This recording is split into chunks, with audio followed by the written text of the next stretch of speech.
You're listening to Kick-Off live on Talksport with Ladbrokes. It's 18 and over gambleware.org. We are at Old Trafford. The atmosphere really ramping up then ahead of this game between Manchester United and West Ham. The Stretford End full of flags of all sorts and varieties. MUFC, the Red Army, some of the flags are saying. There's Kevin Keegan. I love it. Oh, look, yes. to the left. Oh, yes, that's right. It's fantastic to see all of the flags here then ahead of this final fixture of this midweek programme. Before we focus on that, let's quickly talk about more of those games that happened in the week, and in particular Aston Villa, up to 5th now. They've got off to a difficult start this season, but my goodness, they've picked up. They're 9 points off top right now. You've seen a lot of them, Leanne. What have you made of them now? Yeah, I mean, we were there from the beginning of the season when they weren't doing great, and then obviously in Europe they've done brilliantly well. I think John McGinn has been fantastic this year. Morgan Rogers didn't start the season great, but then he's come into himself. I love the fact Ollie Watkins' goals last night. The first one people can say it's a tap-in, but the second one is Ollie Watkins at his best. You know, his first touch into... You knew when Ollie Watkins went in front of goal last season and the year before, it's a goal all day long. Whereas I think this year he struggled for confidence, as we spoke about quite a lot. So only one goal before last night. What a game we've had. We've had a few great games this week, but the fact that they were 2-0 down, Villa, and then came back, and they just took over the game, didn't they? They did. And for Ollie Watkins, like you mentioned there, the really slow start by his standards. 3 goals now this season. With that World Cup in mind, he's got to be banging those goals in regularly now. Yeah, he has to be. I mean, when you look at the Harry Kane replacements, like, there really isn't people, are there? There isn't really. I mean, he's talking about Phil Foden potentially playing in the 9. And Tuchel didn't pick Watkins last time either. Right, the last squad. Exactly. But if he's scoring goals, I think he will get selected. We talk a lot about Ivan Toney as well. Potentially could be an outside chance as well. But I do think if Ollie Watkins is scoring goals, I think he'll get selected, as we've seen in the past. But yeah, I've been there myself. When you're a forward struggling for confidence, we saw the penalty he took in Europe. You know, that's not the Ollie Watkins that we know. He just literally P-rolled it to the goalkeeper, and he just looks like he was down on himself. But now, these 2 goals against Brighton could hopefully kick his season on. Well, let's look ahead to this game then, here at Old Trafford, shall we, as Manchester United get ready to take on West Ham. And you're talking about a player perhaps struggling for goals. As I mentioned just before, Jared Bowen, likewise. It's been a little while since he's tasted a Premier League goal. What's going wrong there for him, do you think? I mean, again, it's difficult because West Ham have been so poor this season. You know, they've been under different managers this year as well. I do think Jared Bowen, what all the West Ham fans want is their team to at least try. Do you know what I mean? You hate losing games, but ultimately, as long as they're putting themselves about, you know, that grit of West Ham, they've historically been like that. You know, we're looking at a manager here in Stubborn Village that played, you know, look at the Julian Dix days. Those types of players that put their foot in where it hurts. So I think Jared Bowen, I mean, he's West Ham through and through, we know that, but I think it was only a matter of time before he moves on. It is a huge game for both teams. Manchester United eyeing a European spot, but as for West Ham, they are in the bottom 3. But no, a big win will take them out of the relegation zone. The teams are lining up in the tunnel. Before we cross to Joe Shannon then, just a final word maybe on Manchester United. If they can win tonight, that'll move them up to 5th. Does that start to maybe give them belief that they could finish in a European place? Definitely, but I think Manchester United fans don't get carried away. You know, the Premier League is so competitive, the games are coming quick and fast. I think there's been some results this season that did give Man United fans hope. You look at the Tottenham away, Forest is a difficult place to go to under Sean Dyche, and the momentum is there. I still think there are certain players like Amad Diallo that's playing out of position. I think if you start to put him in a higher position, it'll be better. So I think Man United are in a good spot, but I just don't think anybody's getting carried away. You're listening to Kick-Off Live on Talksport with Enterprise Rent-A-Car. Whatever it is, they're here for it. Coming up this weekend, we'll bring you a massive clash at the top of the Premier League as in form. Aston Villa host league leaders Arsenal. That's a 12:30 exclusive commentary. The teams are coming out here at Old Trafford. Plenty at stake for both sides. Let's hand you over to your commentary team. Leanne Sanderson is alongside your commentator, Joe Shannon. Thank you, Natalie. Yes, they've emerged from the tunnel away to our left between the Stretford End, which is awash with banners and flags in support of Manchester United, and here in the Sir Bobby Charlton South Stand, named after the late Manchester United great. You never quite know what you're going to get with this Manchester United team. Even in Sundays when at Selhurst Park there was an all too familiar lack of quality in the first half, followed by a resurgence in the second. You can see flashes certainly of what Ruben Amorim is trying to implement, but it still feels like that you can't quite count on a United recovery just yet. West Ham are in a different predicament altogether. And although few are surprised that they have improved a little under Nuno, they still find themselves in the relegation zone. So a fascinating night lies ahead on Talksport. Laments is the Manchester United goalkeeper, Mazraoui, Heaven and Shaw the defenders, Ahmad, Bruno Fernandes, Casemiro and Dalot in the middle, from Burmo and the returning Cunha in support of Xerxes up front. And for West Ham, Areola is the goalkeeper, Wan-Bissaka, Mavropanos, Todibo and Juve, Magassa, Souček and Potts, Mateus Fernandes and Jared Bowen either side of Callum Wilson up front. It is a relatively chilly night, though not as cold as it often is at this time of the year in Manchester. Of course, the floodlights are on. We've had lots of heavy rain in build-up, and Manchester United in the familiar red shirts, white shorts and black socks, and West Ham in their change kit tonight of the off-white shirts, black shorts and those off-white beige socks. A big night for Manchester United and Ruben Amorim, and if they are to really underline their improvement so far this season, Leanne Sanderson, this is the kind of game, is it, that Manchester United need to win? Yeah, definitely, and I do think Manchester United have turned the corner this year. As you mentioned, a win tonight takes them up to 5th. But like I said, no Man United fans are really getting carried away. You made a really good point pre-game about, the inconsistency of Manchester United. It'll be interesting to see Heaven in that back three tonight.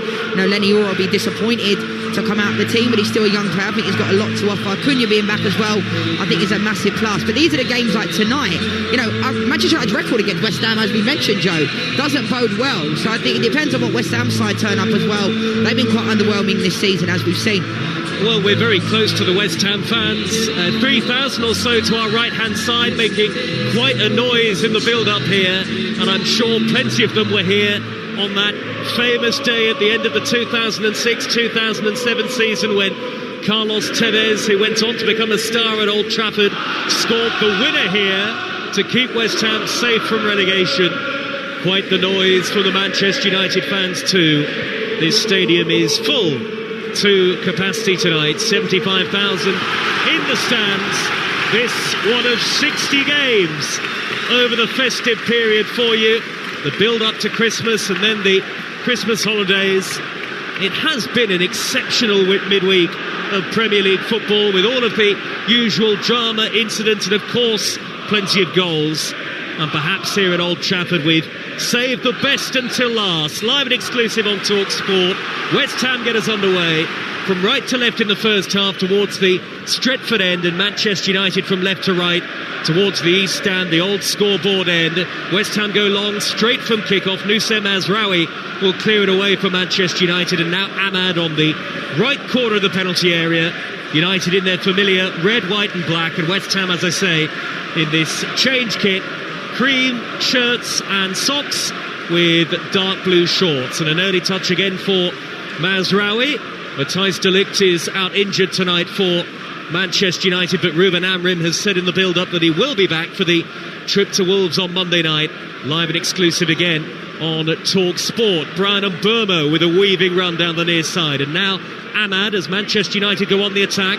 Ahmad scampers into the penalty area. Good cross towards Xerxes at the near post, and I think that bounced off the shin of Xerxes, who scored that magnificent goal at Selhurst Park at the weekend, and it's deflected out of play for an early West Ham throw. 0-0, and here's Leanne Sanderson. Yeah, really good play for Manchester United. Mazraoui got it going to Burmo, and then Ahmad did really well. It looked like Xerxes was actually trying to backheel it behind his leg and just got caught in two minds. But fair play to him because he continued to chase it down, and it went out for a West Ham throw down on this near side. The ball will be cleared upfield by Juve, high towards the halfway line. Casemiro there to win it back for Manchester United. Now Cunha, 10 yards from the edge of the penalty area. Knocks it out wide left to Diogo Dalot. His first time pullback is blocked by Wan-Bissaka against his old club tonight. And now Cunha back from injury, trying to dart infield from the left. The sprightly Cunha. Dalot tries a pullback again, and Wan-Bissaka, so good in one-on-one situations, as we know, was in the way, helped out by Magassa, who carries the ball forward to the midway point of his own half and wins West Ham United a throw. Yeah, good defending from West Ham down on that right-hand side. Magassa and Wan-Bissaka doubling up. And as you mentioned, Joe, we know how good Wan-Bissaka is 1v1. I do think there are still weak links in this Manchester United team. You look at Diogo Dalot, Manchester United got Dorgu from Lecce. And I just think they're the types of players that it's almost like Manchester United go for players that nobody else are really in for. Gone are the days where Manchester United get a player like Berbatov that was tipped to go to City. So, there's still a couple of positions. Mazraoui's back in the lineup tonight, so they're looking for him to have a decent game. Well, certainly a youthful look to the West Ham United bench. I'll give you that, and the Manchester United substitutes in just a moment. And Burmo, midway inside opposition territory, nutmegs Magassa beautifully. It's an elegant start from Manchester United. And now Cunha 25 yards out. Bruno Fernandes with a little tap back towards Casemiro. It's cleared by Bowen, and a good turn by Callum Wilson away from Heaven on the halfway line. Dispossessed, wanted a foul, doesn't get it from the referee. And now Ahmad raiding down the near side, the right, taking on all comers, goes down inside the penalty area. That looked initially quite soft to me. Referee says that play should continue, and West Ham hoist the ball clear, high and over the halfway line. He was caught between Diouf and Todibo. There was Ahmad, and the on-field referee, Andy Kitchen, in just his 5th Premier League game, said no penalty. 0-0 live on Talksport. It was all quite strange, really, because I actually thought it was a foul on Callum Wilson. He did really well on the halfway line, and that's something Manchester United need to look at, because they cannot believe in Heaven 1v1 as a last player, because if Callum Wilson goes in there, he brings him down, it's a red card, because he's in on goal. Now, on the other end, Ahmad goes in, it would have been a soft, and to be fair, he probably should have been booked for diving, because it was a minimal touch. It's not a pen, then you have to book him for diving. Certainly not the contact that Lenny Euro provided on Jean-Philippe Mateta in the penalty area at Selhurst at the weekend. They didn't need VAR for that, Joe, did they? They certainly did not. Mateus Fernandes with a dink over halfway, too long for Bowen, and all the way through to the grey-clad Manchester United goalkeeper Senna Lamens, who starts once again in the Premier League. I'll tell you what, that's definitely an issue that I'm seeing only 4 minutes into this game. There's one ball. I spoke about West Ham being very direct under Nuno, don't really go through the midfield, but there's a couple of times where, Callum Wilson's 1v1, Jarrod Bowen nearly went in there, and they've gone through Manchester United's midfield quite easily. Xerxes for Manchester United has held it up well, knocks the ball out to the far side the left, and now in possession is Diogo Dalot with the lime green boots on. Manchester United from left to right in the first half. 0-0 here against West Ham United with 4.5 minutes gone. Ahmad in possession again, taking on Diouf and whipping in a left-footed reverse cross. Header away by Mavropanos from inside the penalty area. So much live football this week on the Talksport network. All 10 Premier League matches we've brought to you, and more live football at the weekend. The best way to be across it all as ever is to download our free app. West Ham counter with Bowen inside the centre circle. He's got Souček ahead of him. Very high defensive line from Manchester United in these early stages. West Ham eventually forced to go backwards. Freddie Potts midway inside his own half, nudges it back to Todibo. Socks rolled down his shins, and Todibo gets it back from his central defensive colleague Mavropanos. But it feels like quite an open start to the game as Ahmad fouls Mateus Fernandes and West Ham get a free kick, Leah. Yeah, we know Manchester United under Ruben historically played a back three, but I think something that's concerning me right now is of how easy it is for West Ham. Jarrod Bowen's picking up the ball underneath, Heaven's being dragged out of position, and Callum Wilson's free quite often. So Mazraoui and Heaven and Luke Shaw haven't played in those positions. And Wan-Bissaka is in behind down the right-hand side. Two in the middle, pull back towards Bowen. It'll run from it. And deflected over the top. Good block by Casemiro sliding in, but he was picking up the late run of Mateus Fernandes up to the edge of the penalty area, and West Ham get a corner, 0-0. To be fair, it was the best slow motion block you've seen in a long time from Casemiro, because he goes to ground quite early, and I mentioned it, like, they're going through Manchester United. The back three of Man United are all over the place. Heaven's getting dragged out of position, as we saw there. Now Wan-Bissaka does really well to pull it back. Fernandes, he probably should do a little bit better there, but Casemiro goes to ground pretty early. Well, Manchester United have been the Premier League's joint biggest threat from set plays so far this season, but now they have one to defend at the Stretford end. In by Bowen to the near post, header away by Xerxes, beat his own goalkeeper to it. Cunha plucks the ball out of the air delightfully, but can't find Mbermo on the counter. It's Manchester United 0, West Ham United 0 on Talksport with Enterprise Rent-A-Car. Whatever it is, they're here for it. The rain has stopped, and now it's clear in the skies at Old Trafford. We're sat very close to the dugouts, about 20-30 rows of seats from the edge of the pitch, and Nuno Espirito Santo is watching on with his arms folded as West Ham come forward again. Callum Wilson, who's in good form, with a high cross into the penalty area over the head of the diminutive Ahmad. It'll drop down to Diouf at the back post for West Ham. probably one of their better performers so far this season, El Hadji Malik Diouf.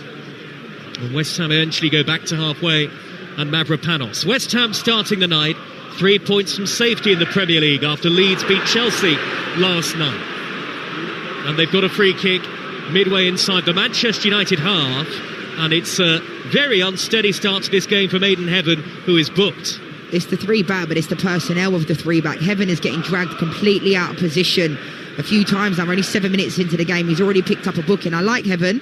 He's a top young player, but I think he needs someone in there to just say, positionally, stay there. These three players in the back line, Luke Shaw, Mazraoui and Heaven, have not played together in that position. Ahmad's dropping in. Dallow's dropping in on the left-hand side as well, and they just look all over the place in the back line. Well, a bright opening 8 minutes for West Ham United as Heaven is booked. A West Ham who have won 4 of the last 5 meetings with Manchester United in the Premier League. Free kick away on the far side of the field. It's going to be drifted in by Potts, high on the diagonal. Mavropanos at the back post with a looping header towards the 6-yard line. Bowen goes up, then Tadimo hits it on the volley, and that was turned away. Well blocked, I think, by Heaven inside the penalty area. May well have been the touch of Casemiro. And Manchester United escape with Xerxes, the big tall front man, in possession, and he's knocked it wide left to Bruno Fernandes, who suddenly checks his run. Manchester United slow the game down. We saw a little too much of that at Crystal Palace in the first half, certainly. Xerxes rather meandering forward, back to Cunha, 25 yards out, left of centre. 0-0 as Manchester United seek the opening goal. Cunha with a looping cross, and Burma at the back post, headed away, only as far as Ahmad. He lays it square. Bruno Fernandes well blocked by Souček. Souček got across to make a good challenge, then Mateus Fernandes is fouled. That'll be a free kick, but there's no doubt about it, though Bruno Fernandes appeals to the referee. Souček with a clean and fair block, Leanne Sanderson. Yeah, I don't think that was a foul. It was a really good break from Manchester United. Ahmad was very unselfish. It looked like he was going to cut in on his left foot and hit it, plays it square to Bruno Fernandes. I thought Souček did a really good job, to be honest. I don't know why. As we know, Bruno will appeal for every single time, as we know he does, but I don't think there's nothing in that at all. Souček, tall and a strident presence in midfield across Bruno Fernandes, and no question about it that the tackle was fair. I can't believe he's still appealing here, Bruno Fernandes. Maybe he's aware that it is a Premier League referee without a great deal of experience in Andrew Kitchen at this level, but he's refereed it well so far. Throw to West Ham, level with the edge of the 18-yard box, quite end-to-end in the first 10 minutes tonight on Talksport. And Wan-Bissaka will take the throw. Wan-Bissaka gets the return back from Bowen, can't smuggle it into his path. It will be swept away by Bruno Fernandes off Souček, and a goal kick to Manchester United. Is it really cold enough for gloves tonight, Leanne? Actually, I shouldn't have asked you because you're wearing gloves yourself. For me it is. I never wore gloves. I never really liked them when I played. I'd start the game in gloves and then I'd throw them over to the sideline. But Bruno, just there, as he's gone over to the far side, he's asking the players, we need more. He's signalling with both his arms, his left arm and his right arm, because Manchester United right now look like they haven't even really come out of the changing room, Joe. Now, it's been quite flat. Shaw fizzes the high ball down the middle, and it drifts over the head of Burmo and is gathered by Areola, all in light green, the West Ham goalkeeper. That rather sums it up so far, perhaps, for Manchester United. They have Altay on the bench, Martinez, Mount, Malacia, Dorgu, Yoro, Ugarte, Mainu, and youngster, very highly rated winger Shea Lacey. Poor clearance by Lamons, slices the ball out of play. That back pass was from a very nervy-looking Aidan Heaven. And what's the referee stopping the game for here? He's going to come across to the near side of the field and have a quick word with somebody in a grey tracksuit. I think there might be a problem with his earpiece, and so Andy Kitchen is going to have to get that sorted out, and that's why there's a stoppage to the play. The West Ham bench, Hermanson the goalkeeper, Walker-Peters, Kilman, Rodriguez, Irving, and youngsters Earthy, Marshall, Mohamedou Conte and Ezra Myers. And he's still being refitted here with a replacement earpiece, or perhaps it's not where it should be, the referee. And so that's why the game has been stopped. Live on Talksport with more Premier League football at the weekend. Aston Villa against Arsenal on Saturday. And the Monday night football next weekend is Wolves against Manchester United, and we'll be there at Molineux for full commentary. Well, we're about to get underway again, Leanne. Yeah, no doubt. I think West Ham in the transfer window in January, they have to strengthen, because there are, remember when West Ham went down before, the quality players that they had. I don't ever come from this place that a team's too good to go down. And you look at their squad, it isn't great, is it? Individually, they've got a lot of inexperienced players. They've got quality players. I like Suchek, Callum Wilson, Paquetá's a quality player, Somerville, but I just don't think they're seeing the best of these players. Well, they're a group that have been signed by plenty of different managers as well. Julian Lopetegui and Graham Potter, of course, among those. The ball is won back by Todibo on the halfway line, and the French defenders nudged it out of play. It'll be a throw to Manchester United, right in front of Ruben Amorim, who is always an engaging and energetic character to speak to. His team really showed both sides of themselves at the weekend in the victory at Crystal Palace. As we head towards the quarter of an hour mark, and it remains 0-0. The bearded Mbeumo has knocked it back towards Bruno Fernandes. Good interception by Potts in the middle of midfield for West Ham. Wilson has held it up and he hooks the ball down the middle. Reverse pass up the centre, but way overhit. Nobody in a cream shirt anywhere near it for West Ham, and it's all the way through to Lamens again, 0-0. I actually thought that was a foul in Mbeumo. Juve went through the back of his calf. I think something about Manchester United this year, they've got quality, and in Mbeumo, Cunha, Bruno Fernandes in there as well. I think that triangle, those players can stay a little bit closer together, can really create something. I mean, Josh Zirkzee doesn't really threaten the back line enough for me, and let's be honest, he's only really starting in this game because there isn't anybody else, and that's no disrespect to him. Sesko's injured, hasn't been great since he came. Mason Mount will be probably his replacement in this game tonight, if he comes into the game. But other than that, you're playing with a player that scored one goal in a year, Joe. And that's Manchester United. The only thing that you'd say is what a goal it was. An impossible goal it felt like on Sunday. And hopefully he can grow from that. There was at times where it looked like Zirkzee was gone, and I didn't like it when some fans were booing him as well. That's not a real fan when you boo your own team.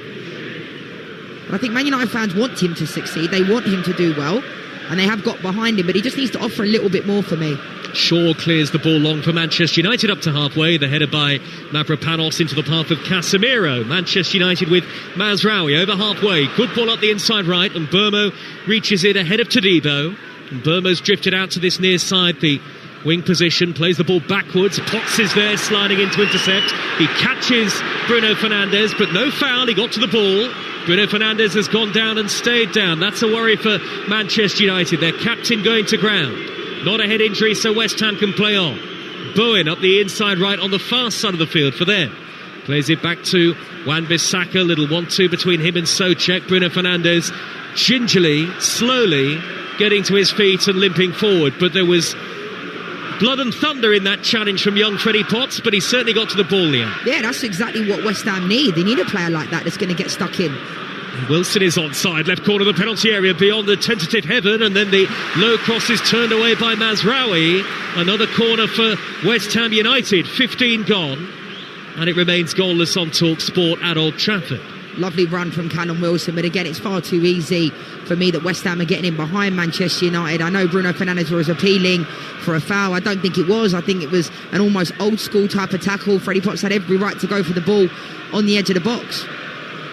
Well, not a lot wrong with the West Ham display so far when you look at it in the context of an away performance. Can they test Lamens in the Manchester United goal for perhaps the first time tonight? Freddie Potts will take the corner into the near post. Poor delivery headed away by the first man, who ironically was Bruno Fernandes. Another crossfield ball by Wan-Bissaka, arcing through the air right to left. Potts has managed to control it ahead of Fernandes, and then a great cross into the penalty area by Juve is only half away. It'll drop down to Todibo. Good play by the centre-half to pluck that out of the air, but he's dispossessed by Zirkzee in a bit of a role reversal, and then a hopeless ball over halfway by Casemiro to give it straight back to West Ham. It's good defending from Zirkzee, but that's an example of, do you really want Josh Zirkzee all the way back in that right back position, having to drop in? Because then they try to go forward and there's nobody in that front line. There's no one for them to run the channels, and I think that's a difference. West Ham right now, I think they're working the channels really well. I was quite critical of them before the game because a lot of the times it's a hit and hope ball. Tonight I'm seeing purposeful balls from West Ham. It's a slow start from Manchester United, who are desperately disappointing here against Everton, of course. Wan-Bissaka raiding forward for West Ham against his old team. Away on the far side, the right, hugging the touchline under pressure from Dallo. Good ball infield to Bowen, who's not picked up. Right edge of the penalty area with a left-footed shot. That's where Bowen likes to receive it. And well blocked by Casemiro. And now Manchester United look to counter. The ball nudged high over the halfway line towards Brian Mbeumo, but he can't get to it. It was Bruno Fernandes with the outside of his foot. And out of play it goes for a West Ham throw right in front of the away technical area. Yeah, you can see Bruno Fernandes telling Josh Zirkzee that the set wasn't good enough. I don't think it was that. I just think it was poor execution from Bruno Fernandes. You can see what he was trying to do. He was trying to set Mbeumo off on his way down this right-hand side and catch them on the counter. Well, West Ham certainly looking to threaten down that right-hand side in the first half, and that's where most of their attacking play has been concentrated up to this point. Diouf on the opposite side, near side the left, has won them another throw. Right to left West Ham towards the famous Stretford end. It's 0-0 on Talksport with Sky Sports. Don't forget that with Now you can stream all the Sky Sports action flexibly, like Man United against West Ham. Live right now, search Now Sports. Bruno Fernandes, the number 8 for Manchester United, has given it away.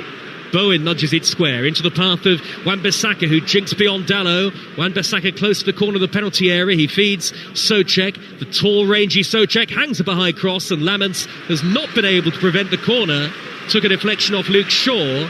A corner to West Ham United. It is flat at Old Trafford, and Manchester United look flat and a bit lifeless on the field at the moment. It's a bit like it was at the weekends against Crystal Palace. This year, I think historically this season, Manchester United have started games well. Second half fell by the wayside. At the weekend, as we saw, Manchester United kicked into gear in the second half. I think Wan-Bissaka's having a really good game down that right-hand side. He's causing problems for Manchester United. A third corner for West Ham in the 19th minute, and standing over it is Jared Bowen, left-footed and in-swinging, headed away only as far as Diouf, who slices it wide on his left foot, hands to his head. He knows that was a good opportunity, albeit not necessarily an easy strike at goal, on his favoured left side, and it sliced horribly wide in the end. Yeah, big slice, but wasn't an easy chance from Diouf. I think West Ham need to be better on their set pieces. We've seen a corner from the left-hand side. All three corners, I think, have been under-hit and quite poor, and I think they can really catch Manchester United off guard in that back line area. Why? Ahmad is marking Mavropanos, I'll never know. That is a mismatch. Long over the top by Shaw. Bruno Fernandes is onside, level with the edge of the penalty area, and now the flag does go up against Bruno Fernandes. Mavropanos was tracking him and had managed to hold him up.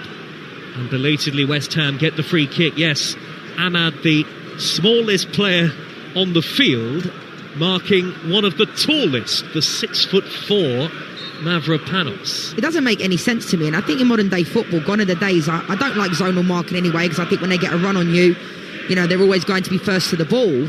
But I do think gone are the days where you see players man marking on corners. Like if someone's good in the air, you think, they're going to go up against them. That doesn't seem to happen. It's a complete mismatch, and we know this season how important set pieces can be. Just ask Arsenal. Just ask Manchester United too, as Heaven manages to deflect the ball away from Bowen inside the penalty area, hooked over his shoulder by Ahmad, looping up high into the dark evening sky and away from danger. 0-0 the score. Wan-Bissaka for West Ham, away on the right-hand side. West Ham have been the better team, I think it's fair to say. They've looked the more likely, and they've had more territory in terms of attacking areas than Manchester United have. And this is the inconsistency we were talking about pre-game, Joe, with regard to Manchester United. You look at the game at the weekend against Crystal Palace, and I keep going back to that, but the quality was there in the second half. Manchester United have started this game similarly to how the Everton game went, very flat. The back line looked all over the place, the back three. And like I said, I'm not critical of Ruben's tactics. I think personnel-wise, they look all over the place. Leanne Sanderson, former England striker, is with us. One of the first things Leanne said to me when she came to the ground was, "Welcome back to the Theatre of Dreams." And not quite the same level of intimidation at this place as used to be the case under Sir Alex Ferguson, but it is still a wonderful and historic place to watch football. Ahmad tried a dummy, and Bruno Fernandes was on the same wavelength, but the ball trickles harmlessly out of play. You might have been able to hear the ironic cheers of the West Ham fans to our right. You can see what they were trying to do, though. I spoke about the triangles of those types of players, and Ahmad just getting a little bit closer to Bruno. He hasn't really... Man United haven't created anything in this opening 20 minutes at all, and you're right, Joe, West Ham have been the better side. Yes, nearly midway through the first half. Magassa for West Ham, forward to Souček, ever industrious on halfway, but he's taken the ball out of play under the challenge of Luke Shaw, and it'll be a Manchester United throw. We will have the World Cup draw live for you tomorrow afternoon on Talksport from 4 o'clock on Drive. Adrian Durham, your host, Stuart Pearce, Alan Pardew, and the football expert Andy Brassel among the guests in the studio tomorrow. We'll have Charlie Mulgrew from a Scotland perspective, as England and Scotland, as well as the rest of the world, find out their World Cup opponents. And then from 7 o'clock, Andy Goldstein and Darren Bent, live from the United States, bring you the World Cup draw after party with all of the best reaction and plenty more guests besides. It's a massive day in the build-up to the World Cup, and Talksport, as ever, as you'd expect, will have you covered. Crossfield ball by Magassa from the centre of the field to the right-hand side, floats over the head of Wan-Bissaka and out of play for a Manchester United throw. Not a game of great quality so far. After all of the goals in the week, Leanne, I know. It is 0-0. We jinxed it. We're talking about Brighton and Villa.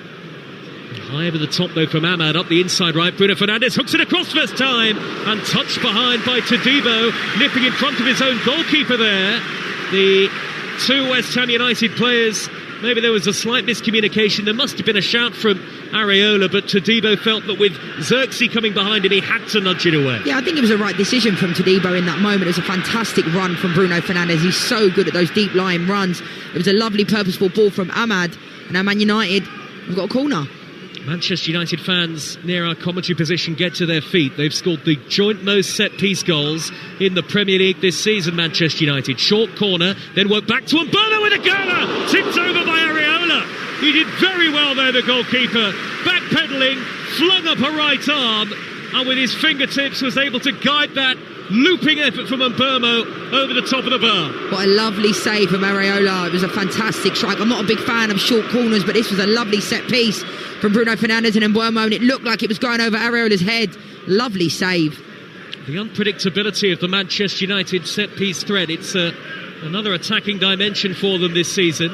0-0 in by Bruno Fernandes, right-footed and in swinging, punched away one-handed by Areola. Not a great deal of distance on it. It came back to Bruno Fernandes. Now Ahmad tries to deliver that, hit the back of his own man Diogo Dalot. Didn't travel very far. Out on the right-hand side is Cunha, the number 10. Cunha with a low ball in, that's poor. Away by Mavropanos, comes back to Cunha, towards the edge of the D, has to slide in to keep possession, poke it away from Bowen. Delivered in high by Shaw. West Ham struggle to smuggle it away. In the end, Mavropanos will do just that. Finds Bowen, who goes down, draws the foul from Shaw. That was clumsy from Shaw, really, for a player of his experience to get drawn into that. And West Ham withhold the pressure, and suddenly they have a free kick. Yes, it's 10 set-piece goals in the Premier League for Manchester United this season already. In the whole of last season, they only scored 11 in the Premier League, so it's an area of big improvement for them. Big improvements, but I think, you look at that situation there from Luke Shaw. He doesn't need to give away the foul. You've got 5 Man United players around Jared Bowen. It's just really stupid to make a free kick in that situation. Well, the ball has bounced out to the right, so check in possession for West Ham, and he gets a throw.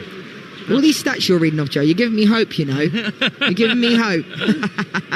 Somebody's got to.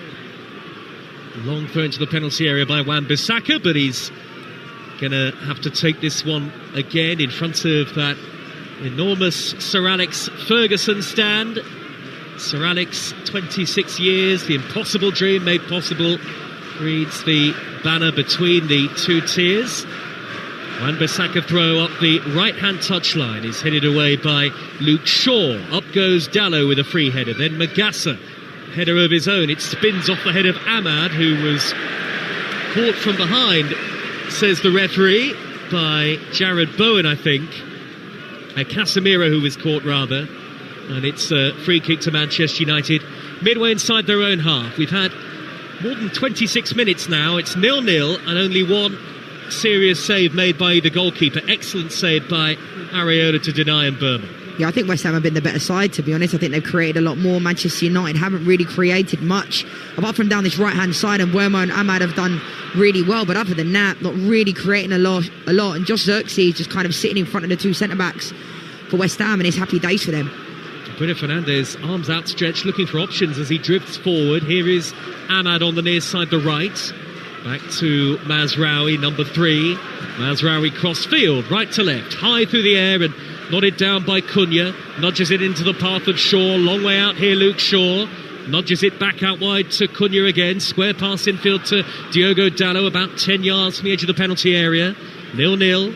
Shaw again in an attacking position. Cunha gives it away. That was the pass of somebody who is a little bit rusty, perhaps, having just come back from injury. Casemiro evades Bowen, let it run across his body, plays it forward to Mbeumo. Mbeumo 10 yards from the edge of the box, wide to Ahmad, right corner of the penalty area, shuffling into the box, pulls it back, hits Xerxes off the line, drops back down inside the penalty area. Cunha with the overhead kick, and then Bruno Fernandes with a thumping volley just wide. Manchester United go so close, 3 times in quick succession. Xerxes off the line, Cunha overhead kick blocked, and then Bruno Fernandes with a scissor kick volley up into the air and wide of Areola's post. It's still 0-0. This was unbelievable play for Manchester United. Ahmad does so well down this right-hand side. It's the first time he's really gone at Juve. Manchester United, I mean, if this goes in off Bruno Fernandes, it was an unbelievable scissor kick. And to be fair to Xerxes, the ball hit him, but he kind of directed it on target. And I think you've got to give credit to Wan-Bissaka there for being on the line. But this strike from Bruno Fernandes reminds me of when Paolo Di Canio scored. Oh, it's kissed the post on his way behind. Remember the scissor that he scored for West Ham many, many years ago? But that was some strike from Bruno Fernandes. Yes, that was Paolo Di Canio at the old Upton Park. Against Derby, I think it might have been, in the late 90s. And one of the most remarkable goals still in the history of the Premier League. It was not a dissimilar technique from Bruno Fernandes, and so close to giving Manchester United the lead. It did just kiss the outside edge of the post, as I say, before going behind. And credit to Wan-Bissaka in the build-up for getting in the right position to clear from Xerxes, albeit it sort of just hit Xerxes, didn't it? And drifted towards the corner. I think Manchester United need to get Ahmad on the ball a lot more. I mean, he's on this right-hand side. He's got a lot of space, but just Manchester United just don't have the awareness to be able to ping. It's a big ask. You know, you're asking a 60, 70-yard ball to be pinged out wide. And that's a perfect example there when the ball needed to go from Casemiro. Holds on to it, and he gets taken away. Jared Bowen in the centre circle, plays it up to Wilson. Good first touch, trying to drink away from Heaven. Right edge of the penalty area, and Wilson can't nudge it into the path of the on-rushing Souček. He wants handball. West Ham win it back high up the pitch through Magassa, but he's adjudged to have fouled his man. And that'll be a free kick to Manchester United. Incidentally, I mentioned that Paolo Di Canio goal that Leanne and I were talking about. It was against Wimbledon, not Derby County, for the record, against Wimbledon. Let me give you the latest odds from Ladbrokes. 0-0 the score. Manchester United to win 13-20. West Ham to win 4-1. The draw at 13-5. That's all thanks to Ladbrokes. 18 plus. Gambleaware.org. Was that handball by Shaw? Nah. Sanderson? Nah. We saw on the replay it just hit him in his kind of midriff. But I don't understand why they'd appeal for it. And obviously VAR will take a look. I think Callum Wilson's having a good game. Making runs, holding the ball. There's a couple of times where Heaven, he's got his arms all over Callum Wilson. I think the ref's letting a lot of things go. 3 goals in his last 3 in the Premier League. 0-0 with half an hour gone. Casemiro in the centre circle with an angled ball to Mazraoui just over halfway. Little 1-2 between him and Cunha, and now it's work wide to Brown and Mbeumo with a dart in field away from Mateus Fernandes, who slipped, pokes it through the legs, finds Cunha with a shot at the second attempt. It's blocked and still got it on the right hand angle of the area. Back to Ahmad to whip in a reverse ball, and it would have only needed a touch inside the 6-yard box. Too much on it perhaps though from Ahmad, and too much pace, and it's gone behind for a goal kick. I mean, fair play to West Ham. They're putting their bodies on the line. You can see what Ahmad was trying to do there, just bend with his left foot to the far post to Dalot. But Manchester United are picking up a little bit of pace. And something I noticed, Joe, about 10 minutes ago, Ruben Amorim actually sent Lenny Orr out to warm up on his own. So I don't know if someone's picked up a knock in the back line, or it's a matter of if Heaven doesn't come off at half-time, he could get sent off because he's already on a yellow card after 7 minutes. And I like Heaven, like I said, but it's Callum Wilson's having a field day against him. And the ball is nudged upfield by Mateus Fernandes. Bowen can't get it under control on the edge of the box, and the bright lime green flag goes up on the far side anyway. And it is a free kick to Manchester United. Whatever happens tonight, you can have your say on the sports bar from 10. Jamie O'Hara and Dean Saunders taking your calls. 03717 22 3344. And to speak to the guys is the number as ever. And from 6 o'clock tomorrow morning, Alan Brazil and Ray Parlour bringing you all of the very latest on Talksport Breakfast as we build up to that World Cup draw from 4 o'clock tomorrow. Again, the World Cup draw live and in full with us. Luke Shaw, left edge of the centre circle, angled ball far side towards Dalot. Dalot waiting for the run of Xerxes, that underlapping run. Xerxes with the curly hair has held it up well. Back to Shaw, who pushes it on to Dalot. Good reverse ball towards Shaw, the underlapping centre half, and across comes Magassa with a firm but fair challenge to poke it out to play for a Manchester United throw. I mean, I actually didn't think that was a good ball, Joe. I'm not really sure what Dalot wants Luke Shaw to do there. He just completely hit it down the channel, and it's like, I think Luke Shaw did quite well. Well, we know that Diogo Dalot has played a plenty at left wing-back, although he is a right-footer. Wing-backs have not contributed a great deal in terms of goals and assists for Manchester United this season. Dalot shaping up for a long throw into the area, header away by Mavropanos, comes back to Diogo Dalot, right-footed curling cross, up towards Xerxes, header away initially by Souček, then Bruno Fernandes on the half-volley, well blocked, hit to Debo and cleared away. He really does look in the mood from the edge of the penalty area tonight, Bruno Fernandes. Still 0-0. Manchester United from left to right. Ahmad on the ball again, dribbles beyond Diouf. Gets the dead ball line and he'll play it back 10 yards. Bruno Fernandes to hook in a high cross. Xerxes trying to meet it on the volley, beaten in the air by Wan-Bissaka, who I must say is having an excellent game against his old team. He is, and I liked him when he was at Manchester United. You know, he was never the greatest technically, but he's a very good 1v1 defender. And I look at someone like Dalot and I think if I had a choice of Wan-Bissaka or Dalot, I don't think there's much in it, to be honest. I think Ruben loves Dalot, and I definitely think that's a position Manchester United could strengthen him for sure. I think Dalot's quite fortunate that he starts for Man United, to be honest. Well, Amorim says he's a very important player for the team. Here is Cunha, inside left, he's escaped. Wan-Bissaka who lunges in and gets to the ball. From our angle, it looks like he's got to the ball there ahead of Cunha. Manchester United fans appeal for a penalty, but I think Wan-Bissaka timed that to perfection. Brilliant tackle for Wan-Bissaka. We've been very complimentary of him in this game. I thought it was a clean tackle. Now here come West Ham at the other end with 10.5 minutes of the first half to go, and Jared Bowen has wriggled away inside the area. Brilliant run, and he tried to poke it goalwards, and it took a deflection. Little power behind it, gathered by Laments. So easy. I mean, it's a lovely run from Jared Bowen, but Casemiro's dangling in a leg. Bruno Fernandes dangles a leg. It's far too easy. West Ham, when Manchester United are coming at West Ham, they're putting their bodies on the line. They're putting everything on the line. It's too easy. West Ham are getting through. Well, now it's Oh, the referee has inadvertently got in the way there of Dalot's pass. A mistake from Andy Kitchen, who I must say again has refereed this very well so far. 5th game in the Premier League for him. Manchester United get the ball back midway inside the West Ham half, and Burmo back to goal, trying to tee up Bruno Fernandes, who in lunging in to try and reach the ball actually caught Magassa, sent him to ground. And so West Ham, who have defended in numbers and defended with a resolve and character, have themselves a free kick, Leanne Sanderson. It was interesting because Bruno Fernandes and Ruben Amorim were in deep conversation, and he keeps saying to him one, and he's trying to point at like centrally in the midfield, because I think Manchester United are getting overrun in the midfield area. I think they've got a lot of pace, as we know, with Cunha and Mbeumo. They're good on the ball, but I just think right now Casemiro's not been at it in this game. I know a lot of Manchester United fans have been calling for Kobbie Mainoo for a long time, and I just can't get my head around the fact that he just doesn't see any minutes for Man United. And when he does, he came on at the weekend in the 92nd minute, Joe. Not started a Premier League game this season, Mainoo. Xerxes trying to race away down the left, but he's carried the ball out of play in front of the Manchester United fans. And that's a West Ham throw at the base of the Sir Alex Ferguson stand. It is 0-0 here tonight at Old Trafford.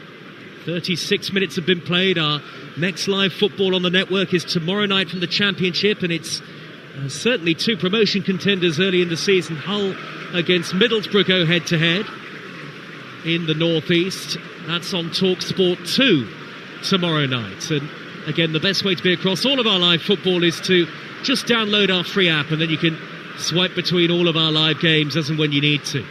Ahmad in the wing-back position for Manchester United, halfway line, gets a return pass from Bruno Fernandes, tripped by Diouf, cynical, it'll be a yellow card, right in front of the dugout. Well, he walked away there, Diouf, with the the knowledge of a man who knew he was about to be booked. Yeah, booking all day long. And like I said many times, Ahmad is Manchester United's biggest threat down this right-hand side. They have to isolate him 1v1 even more. They just did their Juve-like bites. It's a definite yellow card, definite foul. And I think Manchester United need to capitalise on the fact now Juve's on a yellow card. Mazraoui, inside right for Manchester United, who've created the better chances. Bruno Fernandes forward to Ahmad, 10 yards from the corner flag. Back to Bruno Fernandes. The captain looks up and whips in a lovely left-footed reverse ball, headed away by Wan-Bissaka, throwing himself at it at the far post, and more tremendous defending from the West Ham right-back. He's been fantastic in this game, Joe Wan-Bissaka. Like I said, I've always liked him 1v1, but I think he's definitely got that bit of extra spice playing against his former side. Xerxes, little back heel into the box, only half away, and Burma edge of the D, back to Bruno Fernandes, wide to Ahmad, right corner of the area, Mazraoui on the overlap, drills it into the near post. It's a poor effort, really. It was certainly meant as a cross, but ended up just stinging the palms of Areola, who was able to palm it away. It's come back, though, to Bruno Fernandes to whip in another cross. That's hit the heel of Todibo, looped up in the air, only half away by Juve. Then Souček beats Dalot in the air. A scrappy, messy passage of play, but Manchester United are back on the attack. Cunha to the dead ball line, loops up a high delivery, and that's well blocked again by a sliding Wan-Bissaka. Manchester United have a corner, and they're getting closer and closer to taking the lead, you feel? Yeah, you can see them stepping it up a little bit. Bruno Fernandes getting more involved in the game. It was a brilliant overlap from Mazraoui with Ahmad down this right-hand side. In the end, Mazraoui's ball wasn't good enough, went straight into Areola's hands. But you can see Man United, the fans are getting on their feet a little bit more. The atmosphere is definitely building. This corner is at the east end of the stadium, the old scoreboard end. Corner to be taken by Bruno Fernandes. One arm up into the air, right-footed in, swinging delivery. Casemiro went for it but couldn't make contact.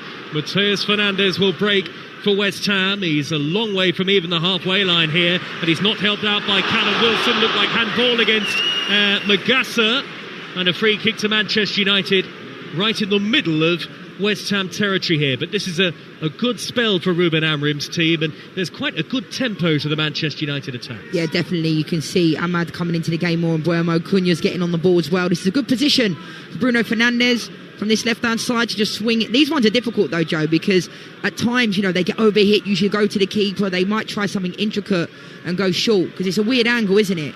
Well, I'm sure they've practiced it, because we saw them rehearsing set plays even in the warm-up.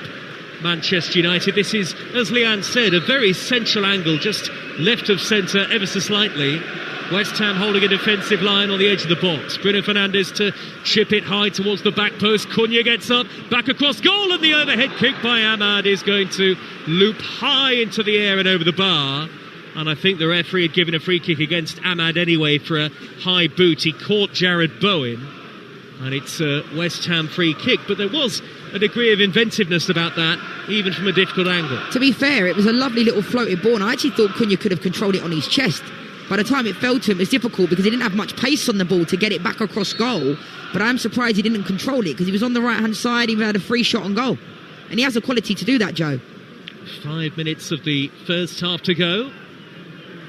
And an entertaining game, if not obviously a goal-laden one. We're still yet to see the first goal tonight. Up go the heads on the halfway line. Freddie Potts wins it for West Ham, and then Casemiro just with a glancing touch into the path of Ahmad up the near side, the right. He nudges it forward with the outside of his boot, and Todibo is across in front of Xerxes to shepherd the ball out of play. But I must say that Xerxes looks in so much more confident form since scoring that goal on Sunday at Crystal Palace. Yeah, that's all you ask for in your number 9. Put yourself about a little bit, make it difficult. I think Todibo is actually having a really good game, because he's having to cover a lot of ground and he's getting across. Diogo Dalot's asked for the towel from the ball boy to wipe down the ball here ahead of a long throw. He's got to run up a little slope here at Old Trafford to get to the edge of the touchline. Long throw high to the near post, and it's headed away. That'll go behind off the head of Mavropanos for a corner to Manchester United in front of us here in the South Stand. We are only about 20-30 yards from where Ahmad is going to take this corner. It'll be left-footed and in swinging. West Ham have brought everybody back to defend it. Conceded 10 times from set plays this season, West Ham. 0-0. Here it comes from Ahmad. High to the 6-yard box. Punched away by Areola. Not very far. Headed further clear by Juve. It'll drop down to Bruno Fernandes, who on the half volley goes all the way back to Lamens. There is the goalkeeper in the centre circle. Yeah, that was quite strange for Bruno Fernandes because Lamens has fallen over. But he's kept possession. Yeah. It was a good ball in from Ahmad, though. I think Manchester United, you can feel it. Like, they're certainly, a bit more tempo about them. I can't believe how quick this first half's gone, Joe, to be honest. 42 minutes have been played already. Manchester United with Bruno Fernandes. West Ham sitting off them at the moment. Mazraoui to the right-hand side. Ahmad in a one-on-one with Bowen. Beyond Bowen, he's taking on the defender Magassa. Magassa stands tall in front of Ahmad to half clear the ball away. It has come back to Mazraoui. Now Bruno Fernandes, right of centre, delivers. Xerxes with the flicked header, and it's wide. Very difficult header from just inside the penalty area. Yeah, it was a difficult ball in, really. You could see what Xerxes was trying to do. I think one of my concerns, Joe, as well, is the fact that Manchester United are going to lose Mbuemo, Ahmad and Mazraoui for the African Cup of Nations. And that's going to be 3 massive losses to Manchester United, definitely. Like, they're top players. Mazraoui's been in and out of the team of late, but he's doing all right tonight. And we talk about Manchester United's lack of recruitment over the years. I do think De Ligt and Mazraoui, that was a bit of a steal bringing them in for 50 mil for those two players, to be honest. I think De Ligt's been one of the best centre-backs in the league this year. And West Ham will likely miss both of their full-backs who are playing tonight, Wan-Bissaka and Diouf at AFCON. We've got less than 2 minutes of the first half to go, plus added time. Manchester United 0, West Ham United 0. You're listening to Talksport. Xerxes working the channels for Manchester United. Good dummy into the path of Mbuemo. Little cut back towards Cunha, nudged away by Mavropanos. He poked it clear. It's come back to Manchester United's number 10, Cunha again. Back to Mazraoui. Thinks about a cross. Works it wide instead to Mbuemo. Mbuemo's delivery is a decent one, but headed away by Mavropanos before it can reach Joshua Xerxes. Then there's a foul again by Heaven through the back of Wilson. Free kick to West Ham. And what they want to avoid, Manchester United, is a repeat of the Everton game here, where it was cross, Leanne Sanderson, and nothing on the end of it ultimately. Yeah, and Manchester United need to stop giving away stupid free kicks. I mean, there's been a couple there. Callum Wilson's done a really good job. He's on his own, a lot up top, and he's holding up the ball, but Heaven just comes straight through the back of him, and it's worked in West Ham's favour. I think Man United have been active, and it was a really good run from Xerxes. Nice little dummy down this right-hand side. Man United haven't gone down the left at all, really. Cunha's not really had much of the ball in this game. I think if they can get him into the game a little bit more, they might get a bit more joy.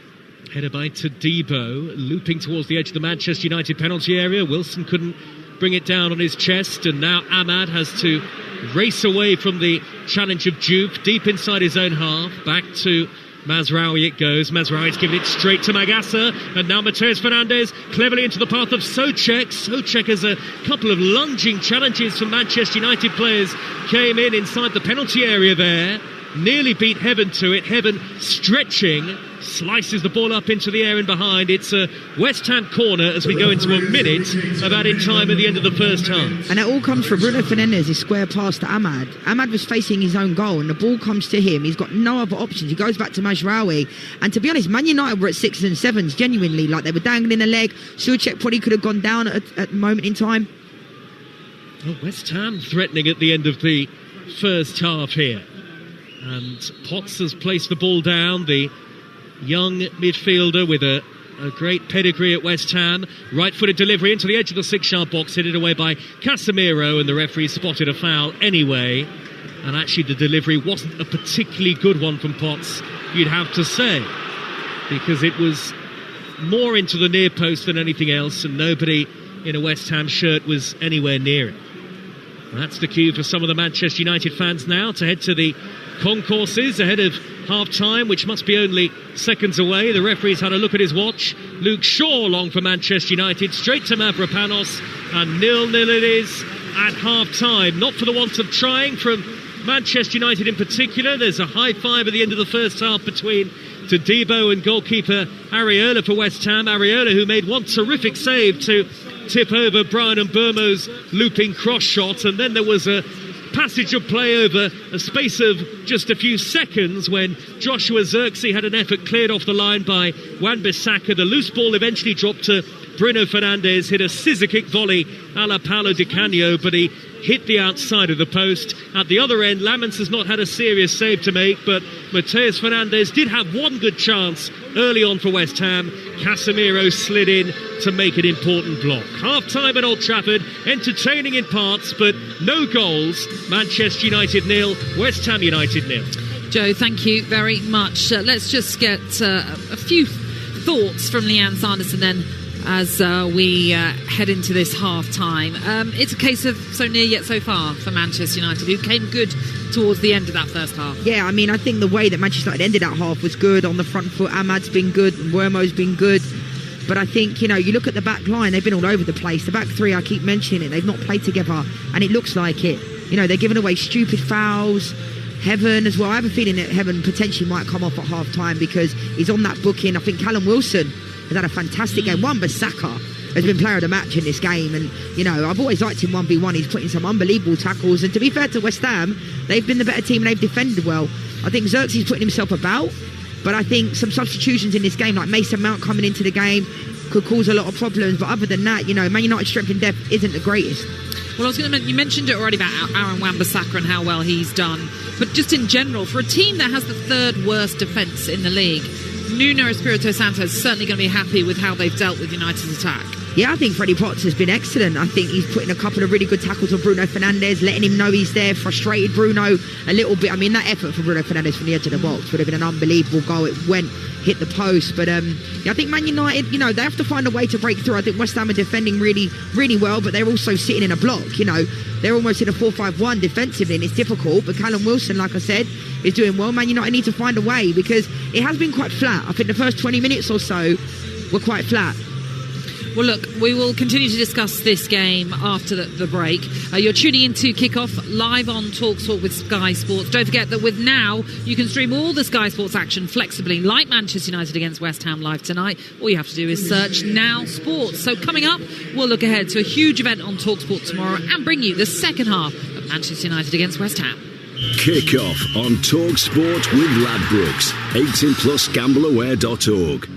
It's another day at Screwfix, and Mo Farah is learning the ropes. So, Mo, with Click and Collect, we get orders ready fast. So customers are out of here and back to their jobs in as little as 1 minute. What are you doing? Deep lunches. It's my warm-up. I need to be in peak condition for when orders come in. Love that intensity, Mo. Laser focused. You might even have what it takes to beat my PB one day. Back in a mo. Click and collect in as little as 1 minute. Screwfix. No stopping you. We all fantasize about our perfect home. Sipping a morning coffee out on the terrace. Good morning, Mr. Squirrel. Morning. The kids building a tree, playing on the lawn. We're playing real life football. But come on, this isn't real. Listen, if you're serious about making your fantasy a reality, find out what your home is worth instantly with a free online valuation estimate. Get real about moving. Get on the market. Most common time to obtain an online quote between 1st of April 2024 and 30th of June 2024 was under 3 minutes. Excludes Northern Ireland. This Christmas, McDonald's and the Elf on the Shelf are bringing festive tasks to your little ones, like writing a Christmas card for your postie. Thank you. You're one happy helper.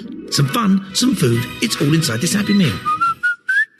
Until the 30th of December from 11 a.m. Includes one pre-selected book or toy while stocks last. Subject to availability. Fair ordering policy applies. Incredible scenes here at the Village Hotel's Pub and Grill. Fans are taking their place in the fan zone with stadium-style seating, amazing views on huge screens, and we're underway. Lovely bit of dribbling there as she tackles the burger stack. Now they're getting down the wings. Sticky barbecue. Unbelievable. Oh, and he's hit the bar. And it's there! His favourite ice-cold beer. What a result! Catch every game live in the Pub and Grill at Village. Get in! Find out more at villagehotels.com. Games are stacking up as we ho-ho head towards Christmas. So give yourself a present with the Sun's free pull-out goals. With expert opinion and tactical analysis, you get it all with goals. And with unrivaled news from the Premier League to League Two, it has to be goals! Stay up to date on all the latest football action. Get your free copy of Goals every Saturday, Sunday and Monday, only in the Sun. Imagine a place where you can escape for a day. Get immersed in a world of rooms, inspiration and expertise. Where you can laze in luxury accommodation and kids can feast from 95 pence.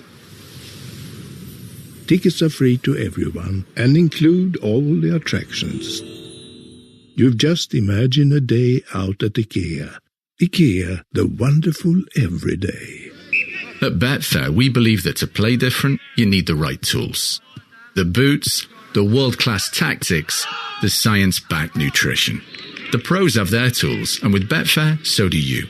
Our safer gambling tools work just like the right pair of boots, designed to keep you on top of your game. Open the Betfair app to equip yourself so you can bet at your best. Betfair. Play different. 18 plus, begambleaware.org. Kick off live on Talksport with Enterprise Rent-A-Car. Here for it. Book now at enterprise.co.uk. Initiate adrenaline pumps. Kick off live on Talksport. You never quite know what you're going to get with this Manchester United team. West Ham are in a different predicament altogether, so a fascinating night lies ahead on Talksport. Manchester United seek the opening goal. Cunha with a looping cross. Burma at the back post, headed away. Only as far as Ahmad. He lays it square. Bruno Fernandes well blocked by Souček. 10 set-piece goals in the Premier League for Manchester United this season already. Short corner, then went back to Burma with a goaler. Tipped over by Areola. He did very well there, the goalkeeper. Manchester United are coming at West Ham. They're putting their bodies on the line. They're putting everything on the line. It's too easy. Wide to Ahmad, right corner of the penalty area. Shuffling into the box. Pulls it back. Hits empty. Off the line. Drops back down inside the penalty area. Cunha with the overhead kick. And then Bruno Fernandes with a thumping volley just wide. Half-time at Old Trafford. Entertaining in parts, but no goals. Manchester United 0. West Ham United 0. Yeah, goalless it is then here at Old Trafford, and we'll continue to look ahead to the second half in just a moment. But whether you're waking up to get the Ashes score or the hottest analysis after a big night in the Premier League, Talksport will have you covered tomorrow morning. It is one of the busiest times in the sporting calendar, and only Talksport can bring you all of the football fallout and fall of wickets in equal measure. So join Alan Brazil, Ray Parlour from 6, then Sam Matterface and Gabby Bonlahor from 10 to give you the full picture of all the action. There really is no reason to be anywhere else. Okay, let's bring you the halftime odds right now with Ladbrokes. Odds update on Talksport with Ladbrokes. Get a free bet every week of the season and a big boost every day. That's Ladisfaction. Minimum £5 bet. Conditions apply. 18 plus gambleaware.org. So just to run you through these halftime odds then, Manchester United are the odds-on favourite to go on and win this one. They're 11-8 on. West Ham, you can get them at best price of 19-4 to come away with all 3 points here from Manchester United. And if you fancy the draw, as it is right now, that is a 2-1 shot. That was the latest odds with Ladbrokes. It's 18 and over. BigGambleAware.org. Odds update on Talksport with Ladbrokes. Get a free bet every week of the season and a big boost every day. That's Ladisfaction. Minimum £5 bet. Conditions apply. 18 plus gambleaware.org. Now, coming up for you tomorrow, Adrian Durham will be hosting World Cup Drive from 4 with the draw for the 2026 World Cup taking place during the show. He's going to be joined by Stuart Pearce, Alan Pardew, Charlie Mulgrew and Andy Brassel to bring you full and extensive coverage of the draw as England, Scotland and the rest of the nations find out who they will be playing. Then from 7, Andy Goldstein and Darren Bent will bring you the World Cup after party with the best reaction, a host of special guests and exclusive interviews as well. And ahead of that draw then tomorrow, Talksport's Ben Jacobs spoke to draw host Rio Ferdinand about England's chances. We can win it. I'm not saying we're going to, but we're in the shake-up 100%. Our recent form in tournaments has been really, really good. Haven't managed to get over the line, but this group of players that we've got, they're experienced, they're hungry, they're young, they're dynamic. We've got enough match winners, I think. And we've got a manager who's won trophies on the biggest level in club football. So I think you need a little bit of luck, but you also need the quality and you need to learn from experiences. I think I never won anything without having to learn on the way. And it's having that ability to take in what's happened, take the losses on the chin, but then come back with that experience and utilise that to get you over the line. But I think first and foremost you need the players. You need the players that are good enough, and then you need a manager that can put the pieces together. And that's the ask of this manager, Thomas Tuchel.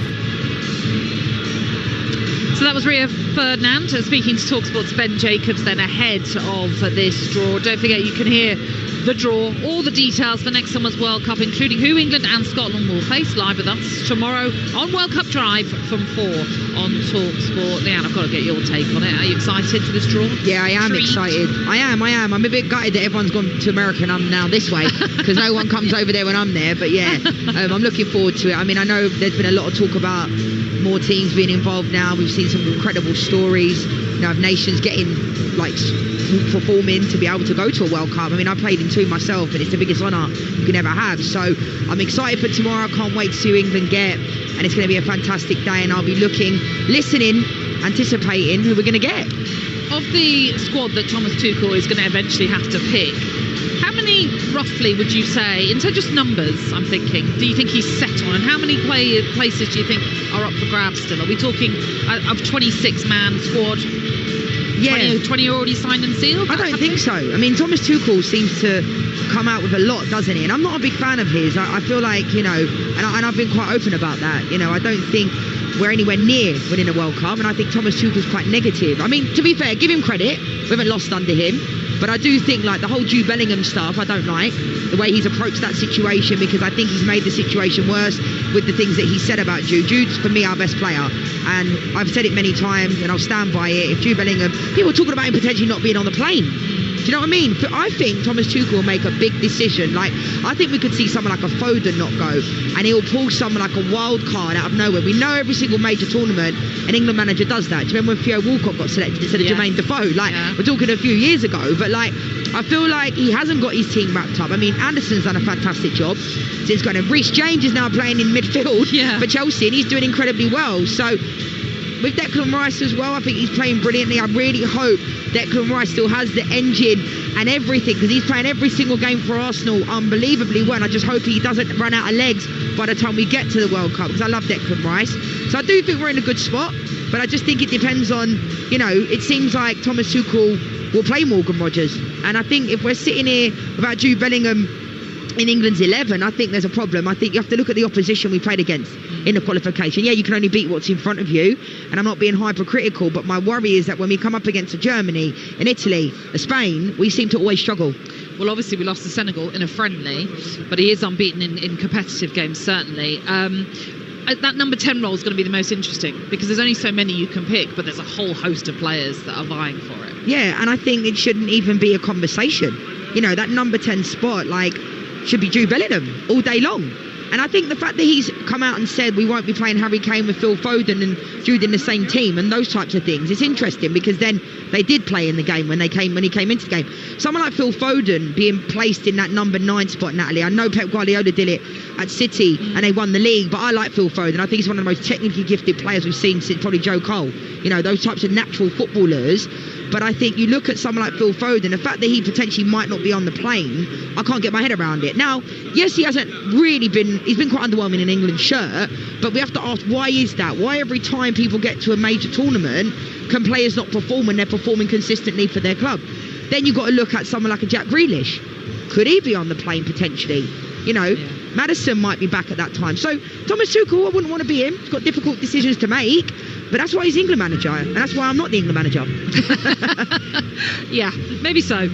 West Ham have made their way out onto the pitch, still awaiting Manchester United. So just quickly looking ahead to this second half, Leanne, with Manchester United, they finished, I think, on top, but they'll be kicking themselves that perhaps they haven't taken the opportunities that they've created. So what's the difference? How can they now take those chances? Yeah, I think to be fair to West Ham, you've got to give them credit defensively. But I've mentioned Manchester United's back line has been all over the place, and it's not because they're in a 3, it's the personnel that's in there. Before, and I said, you can even talk about what we're going to see. I said that I think that would be the situation that needed to happen. It needed to happen. He sent Lonnie Euro out to warm up after 15 minutes. I mean, surely Ruben must have seen in training that the back 3 that were playing were nowhere near it. So I think Man United need to continue in the way they did in the end of the first half, keep pushing, and Buemo getting on the ball, Ahmad as well. Right, the teams are out then. Don't forget you can have your say on the sports bar later on. Why not get your calls in now from 10 03717 223344. That's when the show is on. But you're tuning in to kick off live on Talksport with Ladbrokes, 18 and over, gambleaware.org. Let's hand you back to Leanne Sanderson and Joe Shannon. That it is Euro for Heaven, that half-time change at Manchester United.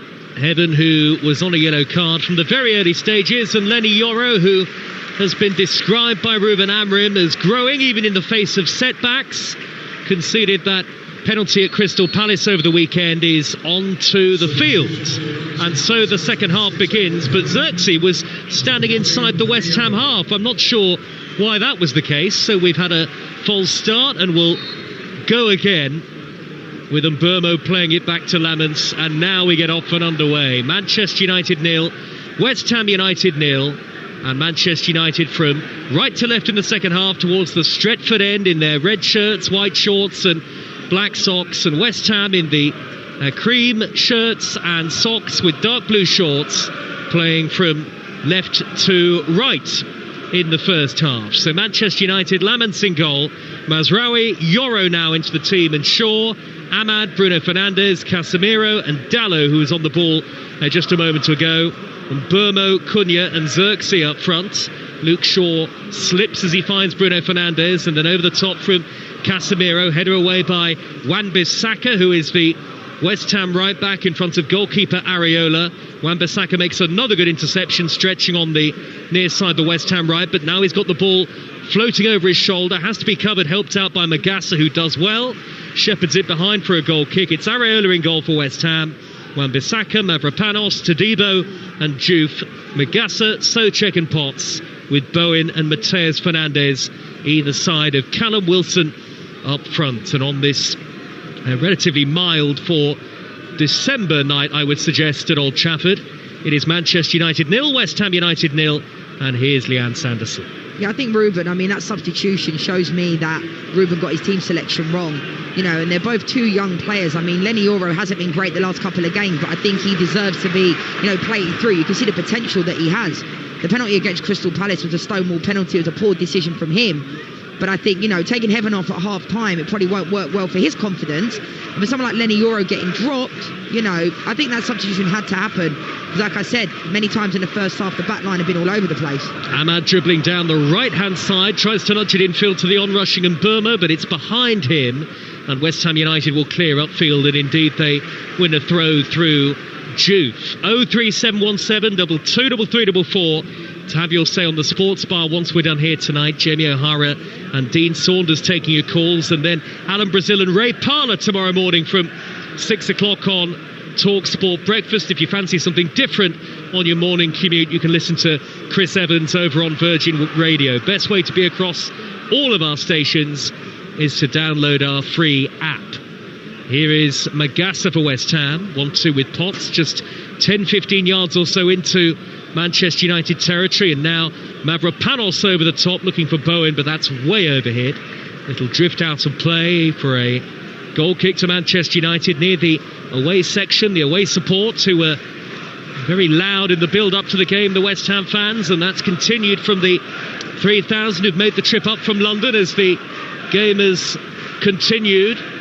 Not a game of great quality, it must be said, and still looking for the first goal of the night here on Talksport. And they've been the better side, Joe, in this game for me. I think they've been excellent. I do think if Man United were to score relatively soon, they should win the game, because I don't think they've caused a lot of problems, West Ham, but Manchester United have made their own problems within themselves by giving away the ball, giving away stupid fouls, stupid free kicks centrally. Here is Cunha inside left channel with a whip crossfield ball towards the Manchester United right. Diouf saw it coming and heads it into touch. United throw. Manchester United throw, that is. Bruno Fernandes will get to the ball, and a throw back to Mazraoui. Lots of Manchester United fans still retaking their seats early in the second half. You can hear the noise of the West Ham fans. I'm forever blowing bubbles is the chant. Xerxes through to Mbermo, and a good sliding challenge by Potts. Goal kicks given by the assistant referee. Potts had to time that well, and he did. The young midfield player tracked Mbermo, and did so well, in fact, that, as I say, there was the touch and the slide tackle, hit, and Burma goes behind for a goal kick. Yeah, Freddie Potts has been excellent in this game from minute one when he got Bruno Fernandes, caught him on the edge of the box. He let him know he was there. It was a fantastic little play from Xerxes as well. Nice little ball on the outside of the foot to Mbeumo. Lovely tackle from Potts. Well, I mentioned the loan spell that he had at Wickham a couple of seasons ago. There was a loan spell at Portsmouth that followed, and having impressed in pre-season, he came into the team and is clearly a key part of Nuno Espirito Santo's plans going forward. Here is Mbeumo on the halfway line, and Mbeumo goes crossfield, right to left into the path of Shaw in that long-sleeved red shirt. Further wide is Dalot, and Dalot and Xerxes not on the same wavelength at all. It was a little reverse ball from Dalot aimed at Xerxes, but he didn't run for it, and West Ham are able to clear. And Diogo Dalot, certainly a hard worker, but not a great attacking threat. And if you look at Manchester United's wing-backs, Leanne, between all of them, whether it be Dalot, Ahmad, maybe Mazraoui playing in that position, they've only scored one goal in the Premier League this season, Manchester United's wing-backs. Well, it doesn't surprise me, because those three players that you mentioned there, they're not known for their attacking style, at all, in any way, shape or form. So gone are the days where you're just there to defend as a defender. You've got to offer something on the other side as well, and I just think, they don't. I think Dalot, like I've said many times, is very fortunate to be that player that's almost like a mainstay under Ruben Amorim. And I think another player tonight that I think has left wanting is Casemiro. I think he's had a poor game. And if I'm Kobbie Mainoo, I know I keep saying it, you'd be thinking, what more do I need to do to come onto the pitch? Because Casemiro in this game has had no authority in the game. I think Bruno's not really done much either. Looks leggy, doesn't he, Casemiro? Yoro's first touch in the second half. Back to Lamens. Yoro on as a half-time substitute for Heaven. Good flick by Xerxes. On to Mbeumo away on the left-hand side. Mbeumo taking on Jean-Claire Todibo, who comes across, and Mbeumo's square ball in field. Nudged away by Magassa. Sungutu Magassa, who is caught, goes down and wins a free kick. And actually, you have to play compliment, I would suggest, to Magassa too, the former Monaco man who's made a number of crucial interceptions across the first 51 and a half minutes, and it is still 0-0. To be honest, to West Ham, they're playing to their strengths, aren't they? Like you say about Magassa, they're putting themselves about. Potts has been good centrally in the midfield. Bowen's been putting himself around, and Souček as well. And I spoke about the fact that Areola's usually that player that's punting the ball up top. Souček's also getting second to the second ball, which I think is working quite well for West Ham. It's been a typically compact and well-organised defensive performance from the Nuno Espirito Santo team. Header away by Yoro for Manchester United. It'll drop to Potts, who scoops the ball into the sky. Casemiro there for Manchester United, and now Noussair Mazraoui with a high ball hit early over the halfway line. It's dropped beyond Diouf, and Todibo gets across in front of Mbeumo, firm but fair with the challenge. Now Diouf, who is on a yellow card, turns away neatly from the on-rushing Bruno Fernandes and hoists a high ball downfield, flicked on by Callum Wilson. Jared Bowen is there, beaten to it by Shaw, fouled by Shaw. Referee had a good view of that running forward, and Andy Kitchen gives West Ham a free kick in a potentially dangerous position here, Leanne Sanderson. I think it is a foul. I think it definitely is. Bowen gets to the ball first. Luke Shaw's frustrated, but this is the problem with this back three that they have, where they're getting dragged out of position. Lenny Yoro goes to the first ball, Callum Wilson gets to it first, and then Luke Shaw has to come flying from the right-hand side all the way across to try and recover, and it is a foul all day long. Well, a lack of timing in the challenge from Luke Shaw, which you don't often see, certainly this season, in a Manchester United shirt. And Manchester United bring in everybody in red back to defend this free kick. West Ham from left to right in the second half. We're right in line with this free kick, which is midway into the Manchester United half. It'll be drifted in by Freddie Potts, high to the back post. Jumping is Mavropanos. Now to Devo, the other centre half, right by the dead ball line, being forced away from goal. Back to Mateus Fernandes with a first-time cross and a diving header away by Shaw at the heart of the penalty area for Manchester United. Now for West Ham, it's Bowen. Bowen, right corner of the penalty area. Scored the first goal under Nuno, but hasn't scored since then, strangely. Yeah, he's always a player usually you could rely on, but I think there will come a time where Bowen's goals have dried up, but he still offers quite a bit. I like his quality that he has. Reverse ball by Xerxes, across to Ahmad over on the far side, the right, and suddenly they had men over there, Manchester United, for a moment. Ahmad looks for Casemiro, who tries to spin and turn midway into the West Ham half, fouled by Magassa, free kick. You do wonder, though, whether Manchester United might have made more of that, because there was lots of space for Ahmad to really race into, but he didn't do it with any great conviction. No, and I think Casemiro showed his expertise and his experience there, because his first touch wasn't great. And I think he made the most of the foul, to be honest. And again, it's in that central position that we spoke about in the first half. Manchester United, got in almost with Cunha on the back post in the first half. Have to wait and see what type of intricacy they have here. It's too far out for Bruno to strike it. Yes, it's what, 35, 40 yards out, right of centre, but plenty forward for Manchester United with their set-piece proficiency this season. 0-0 with Manchester United attacking the Stretford end in the second half, live on Talksport. Bruno Fernandes, right-footed to float in the cross, headed away by Mavropanos, and jumping is Shaw, chesting it down near the corner flag on the near side. Shaw's left-footed delivery hits Wan-Bissaka, and is that a corner for Manchester United? I think it is. Bruno Fernandes is going to go across it. Went behind for a corner rather than a throw, and the red shirts will stay forward here, Leanne. Again, brilliant play from Wan-Bissaka. It looked like he was almost getting cramp, and fair play to him. He's been excellent in this game. He's been everywhere. Sports Bar once we're done here tonight on Talksport. Corner taken short. Bruno Fernandes to Ahmad, pulls it back, and Bono! And it's blocked, and then Shaw over the top. Well, I wonder, did Mbermo Zephyr actually hit his own player Xerxes, and maybe that's why the flag has gone up on the far side of the field. No, it didn't, but Shaw couldn't tuck away the rebound. Certainly the officials spotted something, and it's still 0-0. I like the creativity for Manchester United set pieces. There was a good little play from Ahmad. By the time the ball fell through, it actually hit Surchek. Lenny Euro was kind of on that back post as well. But Manchester United need to keep knocking on the door. I think they just need a little bit. I think Ruben Amorim needs to make some substitutions at some point soon. We know coaches usually wait until around the 60th minute to make those subs, but I just think a little bit of injection of pace is needed. Cunha's not really been in this game. Casemiro looks leggy. Well, Mason Mount scored the winner at Crystal Palace from the start on Sunday, on the bench tonight, as Wan-Bissaka slices a clearance up into the air. It's hooked over his shoulder by Souček. The Manchester United substitutes I'll give you in a moment, but here come West Ham on the counter. Bowen through the middle to Callum Wilson. He's got a runner to the right. It's Magassa. Magassa with an early shot into the side netting. Right corner of the penalty area. Some of the West Ham fans in the away section thought that he'd somehow found a gap and beaten Lamens, but it was always against him, though he did strike it well, certainly. Really good play from West Ham. Magassa looked like he hit it pretty early because he knew that Manchester United were recovering. But again, Callum Wilson does really well initially, holds up the play, but I still think it's far too easy. Manchester United get dragged out of position so easily in the back line, and they're just getting overrun in the midfield. It was good play from West Ham. So you're saying this is a system problem, is it, again? No, I think it's personnel. I just don't think the quality is there. I mean, do the players look comfortable playing in three? Not particularly, but when De Ligt's there, I think De Ligt's been a big loss in this game tonight. There's not really much leadership in there. Luke Shaw plays that position to the best of his ability, but again, they're getting overran because there isn't much pace, is there?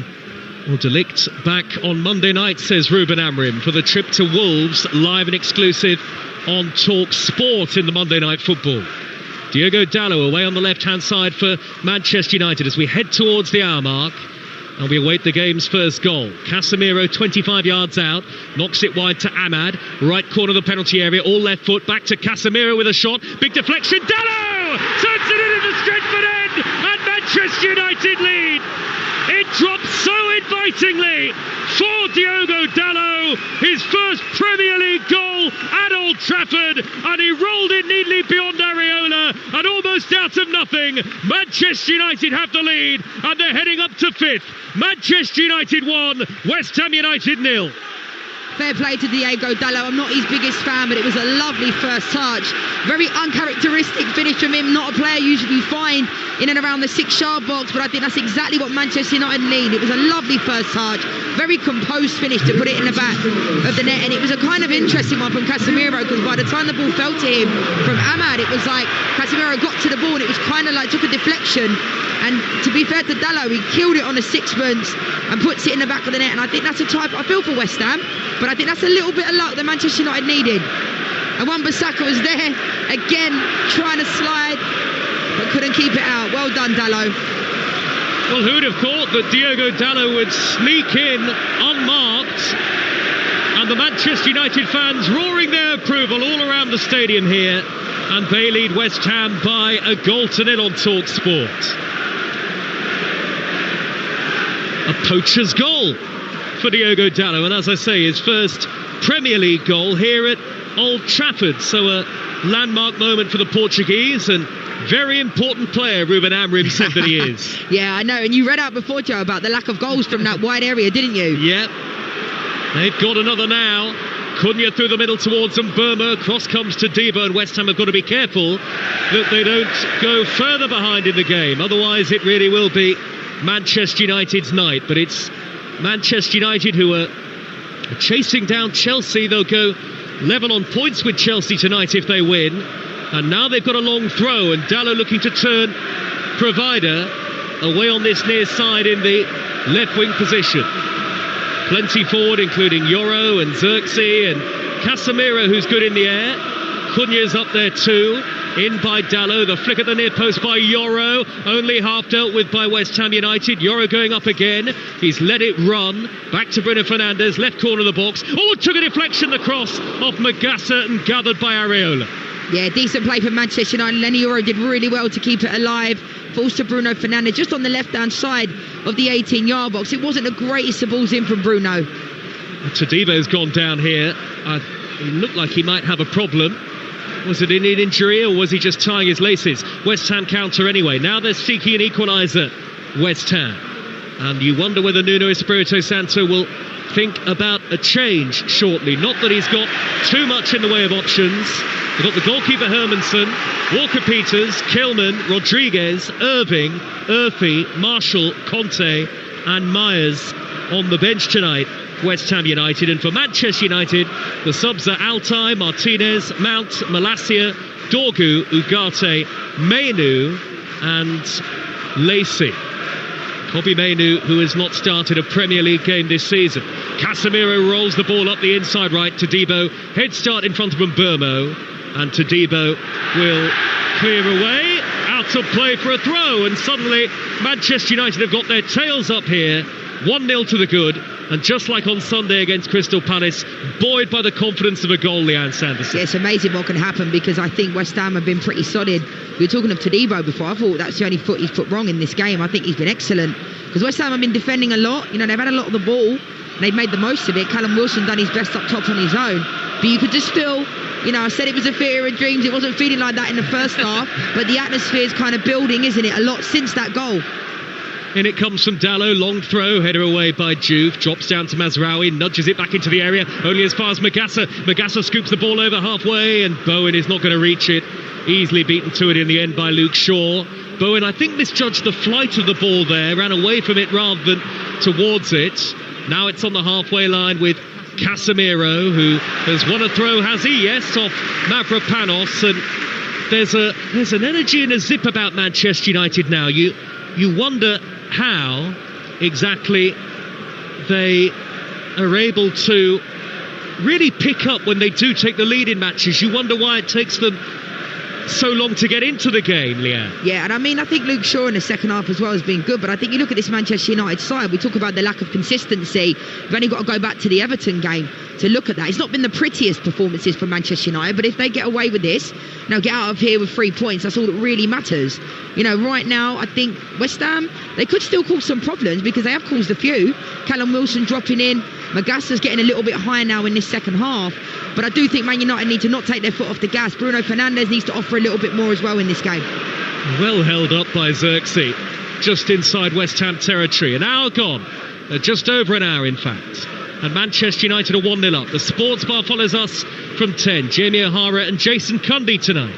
03717 22334. Talksport breakfast tomorrow from 6 with Adam Brazil and Ray Parler. And that's building up to the World Cup draw, our build-up to which starts really in full from 4 o'clock tomorrow afternoon on Talksport. Adrian Durham, your host, as we find out who England and Scotland have got at the World Cup next summer. Every game of the World Cup will be live on the network. West Ham have a throw here Manchester United 1, West Ham United 0 on Talksport with Sky Sports. Don't forget that with Now you can stream all the Sky Sports action flexibly, like Man United against West Ham live right now. Search Now Sports. Little flick by Souček up the right. It's come off Bowen last. And Manchester United have a throw. I still would like Manchester United to make some substitutions though, Joe. I think Mason Mount could come into this game. It was good to see at the weekend, not only did Josh Zirkzee score, but he got 90 minutes. And he hasn't really played many 90-minute games for Manchester United. I think he's put himself about. Has he caused any problems? The Mavropanos, not particularly. But that's all you can ask for. Holding up the ball when it comes to you, let it stick like glue. And I think he's done a relatively good job at that.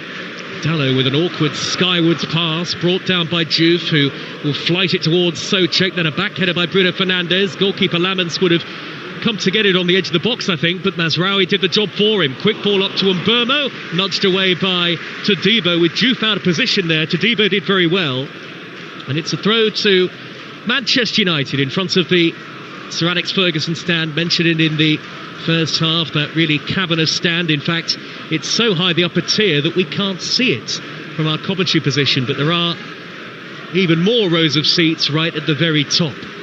I'll tell you what you can see, Joe. At half-time, I saw the fans were getting their phones out because Sir Alex Ferguson was walking past them. It's like Dennis Irwin as well, David Gill's down there. It's just, whenever you see, you know, when you just think about a club, it's just Sir Alex Ferguson all day long, isn't it, when you think about a football club? Brian Robson we saw on the touchline before the game as well. Bruno Fernandes for Manchester United, square to Cunha, 30 yards out. Bruno Fernandes angles it wide. The man over is Mbermo with a left-footed curling shot, blocked by Juve. It'll drift across into the path of Bruno Fernandes, who gives it away rather sloppily.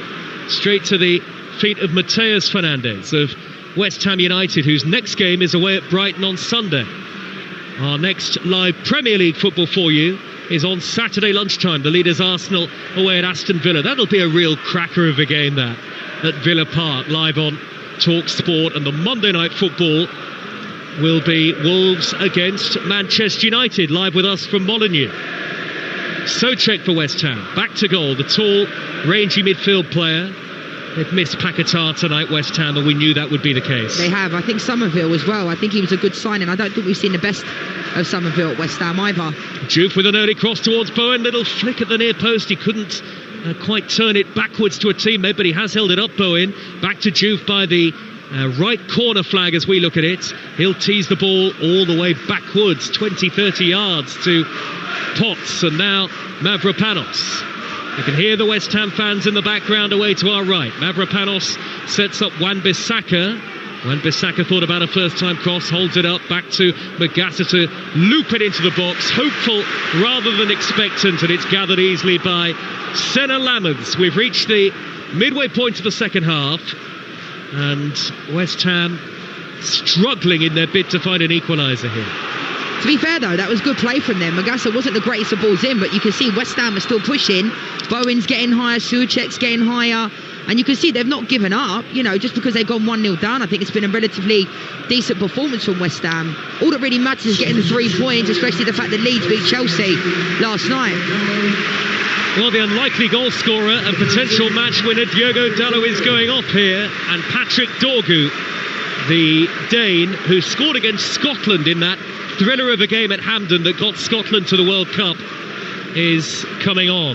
Dalot, well, he might be the unlikely match winner tonight. We'll see. Yeah, I mean, fair play to him. It was a fantastic finish. I mean, I'm not sure that was the substitution that I would have made from Ruben Amorim. I think Manchester United's midfielder, I love Bruno Fernandes. I love the fact that he stayed at the club, but it's not been his best game. He looks leggy. Casemiro looks leggy, and it is still only 1-0. Magassa stretching in front of Joshua Zirkzee to chip it high up the right-hand channel, but not cute enough with the pass towards Souček, and Dorgu's first action, having come on, will be to take a throw. In fact, he'll leave it for Luke Shaw. You can get your calls into the sports bar nice and early, 03717 223344. Manchester United fans, West Ham fans, you'll want to have your say on Talksport. You can do so once we're done here. We will be straight across to Jamie O'Hara and Jason Cundy back in London to take your calls. And we will try and bring you post-match reaction from Ruben Amorim and Nuno Espirito Santo as well. It's not over yet. It's a slender lead for Manchester United at 1-0. It's not. And Manchester United are really lacking someone in that number 9 spot, because Zirkzee's done a decent job Juf is away on the left-hand side with a first-time cross high to the back post. Oh, and it nearly ran for Souček. Well met by Dorgu. Dorgu with a really important touch there. And Xerxes done very well to hold it up on the edge of his own penalty area and knock the ball out to the left. Sliding in is Wan-Bissaka, and in the end Manchester United defend it well. They get a throw. Yeah, and Xerxes done his defensive responsibilities really well, but I think you need a number 9 that's going to stretch the point of attack, that's going to stay high. I think there's times when Man United are trying to look long and there's just no one there. You don't want Mbeumo being that player and sitting in the number 9 spot going up against Todibo and Mavropanos. That's not his strengths. Well, Benjamin Šeško stood out until the end of December and the jury out, I think it's fair to say, Leanne. Definitely. I mean, obviously there was a lot of talk about Gyökeres coming to Manchester United and he's gone to Arsenal, and I think similarly both those players, they still haven't really got going yet, have they? Nope. I still think Man United need to strengthen in the transfer window. I really do. Here comes Potts for West Ham. He smuggled it wide to Bowen. Right-hand edge of the penalty area. Bowen on his weaker side. Deflection on the cross. Drops to Potts on the volley from a very tight angle. Blocked by Casemiro. West Ham United have a corner with 20 minutes to go. Well done by Potts again down this right-hand side. Casemiro was a fantastic tackle, because Potts probably thought his eyes lit up because he took a really good first touch. He got his shot off pretty quickly and Casemiro just came across. Well, West Ham have a corner. They're 1-0 down. Plenty have come forward, including Mavropanos. Souček is up there. Magassa too. Bowen will take the corner. Everybody back in the red shirts of Manchester United. Bowen's in swinging delivery. Really poor. Headed away by Bruno Fernandes. It was such a low flight, that delivery, that he could almost have chested it away, Bruno Fernandes. All of their corners tonight, Joe, West Ham, have been really underwhelming, really poor, like just almost mishit. Mateus Fernandes through the legs of Casemiro to Magassa. Magassa, great weight on the pass for Bowen. Good challenge by Yoro coming across. Flag up on the near side, wouldn't have counted even if Bowen had found himself in a shooting position anyway. It was a lovely weighted pass from Magassa. You could see what he was trying to do. He waited just a split second too long and Bowen went offside. I think Bowen wanted the first one, but I like the way Magassa tried to play between the full-back and the centre-back. Oh, what a midweek of football in the Premier League, and it may not be a 5-4 or a 4-3, but it is a 1-0 to Manchester United that with 18.5 minutes plus added time to go is still very much in jeopardy. It's still in the balance here, this game. It is, and I think West Ham seem to have stepped it up a little bit in the last 5-10 minutes or so, really pushing forward. We will have Manchester United's next game live with us on Monday night away at Wolves, and of course tomorrow the draw for the World Cup. Our World Cup draw programme starts from 4 o'clock with Adrian Durham, Alan Pardew, Stuart Pearce amongst our guests, Charlie Mulgrew and the football expert Andy Brassel, and that is followed by the World Cup draw after party with Andy Goldstein and Darren Bent to a stateside all week. Wan-Bissaka's going to get a throw for West Ham United here. Good noise again from the West Ham fans who've not had a lot to cheer about this season. They were rather meek in defeat to Liverpool at the weekend. Not the case tonight, but they are trailing 1-0 to Manchester United. Diogo Dalot with the goal. Bruno Fernandes from the edge of the D. Flicks it forward now to Brian Mbeumo, and Mbeumo is on the edge of the penalty area. Only Todibo between him and the goal, and it's off for Cunha! Deflected over the top.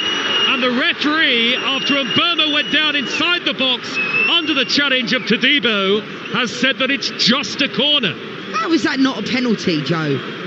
We'll have to take another look at this, but as soon as Mbeumo comes in, and if there's contact on him, surely that's a penalty. And if there's no contact, again, it has to be a booking for a dive. Was there contact to Todibo on Mbeumo? Is Mbeumo looking for it, Leanne? Yeah, I've seen the replay. It's not a pen. I went from 0 to 100 there, back to 0. I mean, that's poor from Mbeumo, to be honest. Really poor. Good refereeing. Got to give credit where it's due there, because Mbeumo's just completely gone down with no contact. I hate seeing players do that. Should really be a free kick to West Ham. Ahmad with the corner at the Stretford end and punched away by Areola. He could have caught that, really, the goalkeeper. It's come back to Ahmad to deliver a second time left-footed. Areola diving punch this time. Lots of height and distance on that clearance from the goalkeeper.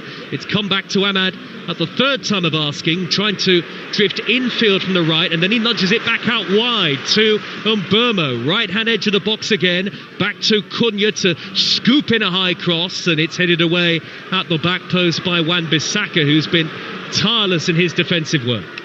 16 minutes left. Casemiro with a long-range belter of a shot that is miles high into the Stretford end, and Leanne Sanderson shaking her head next to me. This makes absolutely no sense. What Casemiro is doing here, I have no idea. He's better than that. He's played at the highest level for a long time. He knows the technique of when he's hitting the ball like that, he's just rocketed it, you know, way over. Well, he is Manchester United's second top scorer this season. It's not hard, Joe. After Mbeumo. Mbeumo, who has got 6, and the 3 for Casemiro so far. Here come West Ham. Matheus Fernandes darting up the middle towards the edge of the D. He's poked it into the path of Jared Bowen with the shot, and he's charged down by Mazraoui at the last moment. Very important block for Mazraoui. Bowen nearly had a sight of goal there, and West Ham won it still 1-0, are still in the game. Magassa wins it back off Xerxes. Frustration from the Manchester United fans. It's forward by Diouf. Takes a deflection, that little clip pass. Lenny Yoro will steer it upfield for Manchester United, but the home team have not killed the game off, and West Ham will still believe. I mean, they haven't really tested Lamens at all in the first 75 minutes, but they will believe there's a chance there for them. Definitely, and I think the game is crying out for Ruben Amorim to make substitutions, and I have no idea why he's taking so long. Getting overrun in the midfield, Manchester United look really leggy. You know, Xerxes, he's had a decent 75 minutes, but he's not holding up the ball anymore. Good run by Wan-Bissaka to take 2 players in red out of the game. It's come out wide to Matheus Fernandes with a looping cross, well gathered by Lamens. High above his head in the 6-yard box. That should always be the goalkeeper's ball, and he did it well. Mazraoui was covering behind him anyway, and right on cue. There will be changes for both teams in a moment. Andy Irving, I can see, for West Ham United. And is that the young midfielder Conte as well? I think it is, to make his senior West Ham debut. And Manuel Ugarte will come on for Manchester United as Mbeumo gives it away. Sloppy from Mbeumo. This is the kind of game that last season Manchester United would have dropped points in. This season they lead it, albeit narrowly. Bruno Fernandes carries the ball over halfway. He's poked it into the path of Ahmad. One-on-one with Diouf. Ahmad suddenly races infield to a central area. Deflection on the pass, smuggled away by Todibo before it could run from Mbeumo. Then Wan-Bissaka, surely fouled by Casemiro. West Ham United free kick. Manchester United 1-0 up on Talksport. And it's a double change, I think, for both teams here. Leanne Sanderson, Cunha coming off, and Ugarte replacing him. Mount is the other player to take to the field for Manchester United. I mean, I know I sound like a stuck record, Joe, but I can't get my head around the fact that Ugarte's coming on and Kobe Mainoo's not. Like, I just cannot get my head around it. I'll support any player that wears a Manchester United shirt, but like, Ugarte's just never been anywhere near it, ever. Since he's been playing for Manchester United, he gets booked, he's always half a yard off. And, you know, I like the fact that Mason Mount's coming on. I do think it should have happened about 15 minutes ago, because Manchester United needs someone to, you know, stretch the point. I'm sure he'll go in the number 9, although that's not his position. And, you know, West Ham need to continue to push. I think there has been some bright sparks for West Ham in this game. Even though if the game stays the way it is, West Ham fans, you know, they will take a lot of pride from their team's performance here tonight. They've looked decent. Defensively, they look solid. There'll be 3 points from safety, though, at the bottom of the Premier League after Leeds beat Chelsea last night. Mount for Xerxes, the other Manchester United change. West Ham wait to make their double substitution. I can see that it is Mohamedou Conte and the Scotsman Andy Irving who will come on. Souček nutmegs Casemiro, but Luke Shaw is sliding in to beat Magassa to the ball. The second Manchester United goal probably kills this game off. Foul by Wan-Bissaka on Mason Mount. That'll be a yellow card for Wan-Bissaka. Yeah, that was a really, really poor tackle. That's all Mason Mount needs coming into the game. With the amount of injuries he's picked up, he done well there, Mason Mount, to get to the ball first. It's a poor tackle for Wan-Bissaka. I think has been probably one of the best players on the pitch tonight. Just mistimes it there, gets it wrong there. And Manchester United will just slow the play down as they prepare to take this free kick. Nuno Espirito Santo is in conversation with one of his assistants on the near side touchline as Patrick Dorgu races into the box for Manchester United, but he can't bring the ball under control, and he's actually poked it behind for a goal kick. We're right behind the West Ham dugout here, and Nuno with his arms folded. West Ham looking at 2 defeats from 2. There has certainly been an improvement in terms of performances and results since Nuno came to the club, but it, again, is a measure of the job that he's taken on, that West Ham look like they're going to be in the relegation zone still at the end of this evening. Mason Mount, Manchester United's number 7. Angled ball to the left, and Ugarte slows it down, back to Casemiro, chip over the top, good ball, Bruno Fernandes nudges it back to Dorgu first time, Dorgu's into the area, the angle's tight, good tackle, Wan-Bissaka, what a challenge that is, sliding in, inside the penalty area, and then he wins West Ham a throw. Love that for Wan-Bissaka, and Bruno Fernandes also just laid one on him, and they kind of hugged as he got up as well. I mean, he's been excellent, Wan-Bissaka. I know he picked up a booking on Mason Mount there, but his 1v1 defending has never ever been in question, has it? It's just always been, how good is he going forward? Well, this is interesting, Leanne. The two West Ham players who looked like they were coming on, Conte and Irving, have now put their training jackets back on, and they're going back to sit in the dugout. So they've decided, after all of that, West Ham, not to make the double change, at least not now. What do you make of that? Yeah, it's quite strange, really, because it looks like the assistant coach has got his hands on his head, kind of looking a bit confused and bewildered. I don't know whether they wanted to do it sooner rather than later. Maybe they changed their mind. Well, it's interesting. And so West Ham electing not to make the changes. Maybe that tells you something about the lack of options for Nuno Espirito Santo on the bench. 10 minutes to go, his team are 1-0 down. And Manchester United have the ball out on the near side, the left, with Mason Mount back in field to Casemiro. This is Talksport, with the sports bar to come, taking your calls once we're done on air here tonight. Jamie O'Hara and Jason Cundy, your sports bar team, from 10 03717 223344, the number to speak to the boys. Here is Mazraoui, 6 yards shy of the halfway line, forward pass into the West Ham half, and it's held up by Ugarte, and no rush to scramble it forward there, Ugarte, much to the disappointment of the Manchester United fans. Shaw carries the ball down the left, and he finds Dorgu further wide. Shaw with the underlapping run and a good first time cross, but that'll be volleyed clear by Diouf. And now Irving and Conte are ready to come on again for West Ham. Bowen nearly poked it through to Wilson. Well won back by Casemiro. 1-0 to Manchester United. Dorgu with the dink into the area, and then Bruno Fernandes with an impossible header, really. Edge of the box, and it's straight at Areola. I'll tell you what, Joe, that was an unbelievable read from Mazraoui, because I think Bowen thought the ball would have got through to Callum Wilson, and Mazraoui read that really well. That ball that just came into Bruno Fernandes, by the time the ball came to him, there wasn't any power on the cross, so it's quite far out for him to get any power on the header. And Yoro has missed his header at the other end, and now here comes Bowen away down the right hand side, taking on Mazraoui, and the deflection off Mazraoui takes it behind for a corner to West Ham, who are going to make the double change. Are they now, or will they let the set piece take place first? We'll see. They are going to make the changes. Irving and Conte on for his West Ham debut, and off goes Potts.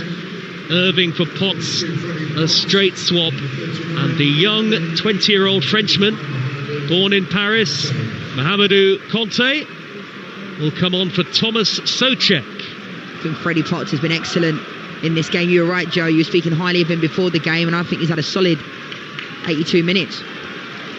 Yes, on just his 5th Premier League start for West Ham.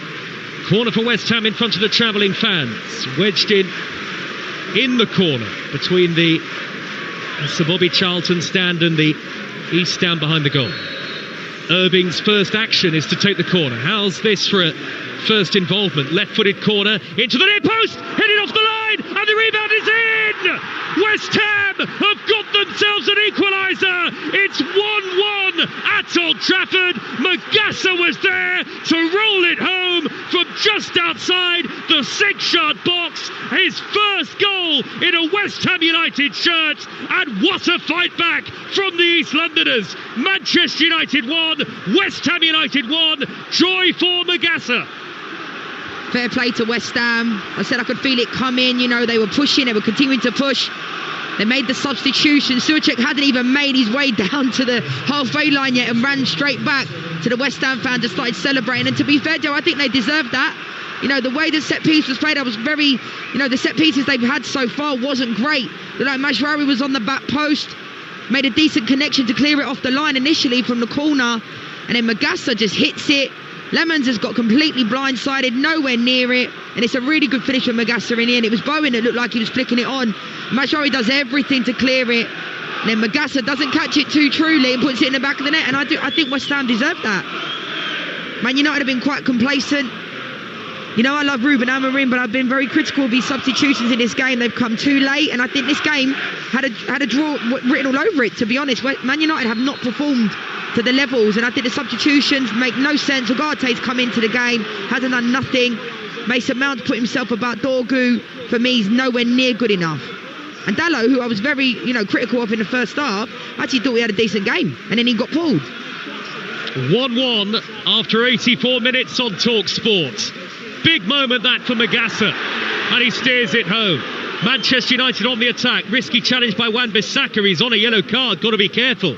Here is Bruno Fernandes, 25 yards out, square to Ugarte, poking it through the middle, intercepted by Magassa. Can West Ham turn it around completely now? Bowen is fouled by Shaw. He's going to be booked for a foul in the centre circle. 1-1, game on. Sports Bar coming next. I'm not being funny, but Wan-Bissaka should have also been booked for that tackle. I know he's already on a yellow card, but that's a booking all day long.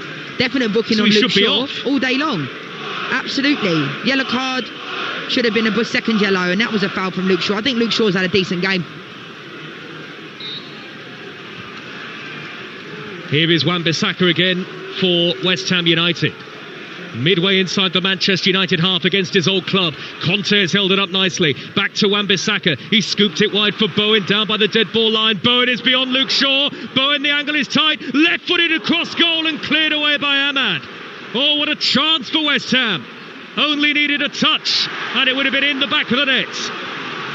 Trickery from Bowen, and Shaw on a yellow card knew that he couldn't make such a risky challenge inside the penalty area. 1-1, 4 minutes of normal time to go. Todibo wins it back off Bruno Fernandes, and West Ham, Leanne Sanderson believe they can win this. Yeah, I mean, Todibo I think has been excellent in this game. Great reverse ball down the left to Callum Wilson. He's got two in the middle. One of them is Jared Bowen. It won't reach him.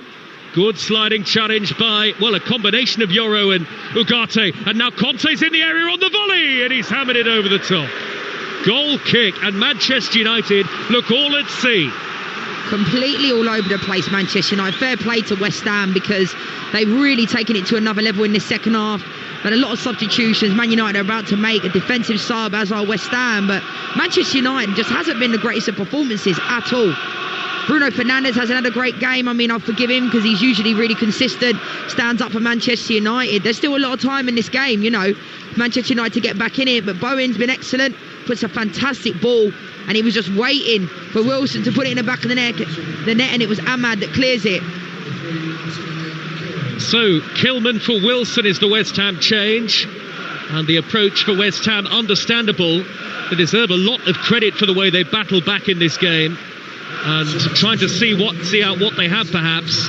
And now Lisandro Martinez makes his return to Old Trafford after injury, replacing Luke Shaw, who is on a yellow card. So no change in shape for Manchester United. Less than 2 minutes of normal time to go. But the problem is the Manchester United players in the back line are on yellow cards because they're all over the place. And that's the problem. Do you in a game really make defensive substitutions when you're trying to win a game, and two of the back line get pulled? Heaven at half time, and now Martinez has come into the game with 4 minutes to go plus stoppage time, and Manchester United are trying to win the game. Makes no sense. So 1-1, Ladbrokes have got the latest odds. Man United to win it 7-2, West Ham to win it 10-1, the draw at 3-10. That's all thanks to Ladbrokes. 18 plus, gambleaware.org. 1-1 the score on Talksport with Enterprise Rent-A-Car. Here for it. Book now at enterprise.co.uk. We've got the Sports Bar coming next. Manchester United fans, you will want to have your say on Talksport. It looks like Manchester United are going to drop points at home again. After losing to Everton, level here with West Ham. Struggling West Ham, who might get a crucial point in their fight against relegation. And you'd have to say it would be a point that they deserve. This is the problem with Manchester United though, Joe. They take steps forward like against Crystal Palace, and then performances like this, similar to the ones against Everton, it doesn't surprise Man United fans. But like you say, fair play to West Ham. I think they've been excellent. 90 seconds of normal time to go. Away on the right is Mazraoui. Is there a late winner in the game for Manchester United, playing towards the Stretford end? They're not attacking at any great pace at the moment. Ugarte, right of centre, suddenly tries to quicken the footwork. It's Lisandro Martinez wide to Dorgu, level with the edge of the penalty area. Dorgu drives in across, blocked by Wan-Bissaka. He looked like he was living in hope there rather than any sort of expectation, Dorgu. Ugarte in field, square to Mazraoui. Mazraoui out to Ahmad, and now Bruno Fernandes from the right cuts it back in field. It'll reach Ugarte. It was behind Ahmad. Square again, sideways for Manchester United, in by Bruno Fernandes, header up into the air by Todibo, and then further clear by Mavropanos, nodded back in by Ugarte. Dorgu chests it down. Into the last 30 seconds, it's 1-1. Dorgu with a left-footed cross, a really poor cross. I mean, he's left-footed, and he sliced that over the top of Areola's crossbar. Yeah, just poor. I mean, you look at this Manchester United team, there has been absolutely no creativity in the front line area. They haven't really created anything centrally, and this is the concern. You know, if Bruno Fernandes is having an off night, which he can have because he's usually carrying Manchester United, then who else steps up? I think Mbeumo's making some decent runs, but you know, this is not his central. He's playing centrally, you know, in a 9. Mbeumo, Mason Mount's actually come into this left-hand side on the inside pocket, and Manchester United just took all over the place, to be honest. And like I keep saying, well done to West Ham. They've come here, they've shown fight, they've shown grit, they've shown hunger, and they've had quality, and they made the most of their chances. Well, it's a Manchester United team who have actually lost more home games in the Premier League than they've won under Ruben Amorim, heading for a frustrating draw 30 seconds into 5 added minutes. 1 or 2 empty seats starting to spring up around Old Trafford, and the noise you can hear emphatically is from the West Ham fans. Lisandro Martinez pumps the ball into the box, long towards Casemiro, bounces down to Ahmad, right corner of the penalty area. 1-1 is the score. Magassa with the equaliser for West Ham. And now Casemiro with a poor pullback from the right-hand side for Manchester United, thundered away by Todibo. West Ham, understandably, with Kilman on for Wilson, are content to hold what they have. 5-4-1 for the final minutes here for West Ham. Just over 1 minute of the 5 added has been played.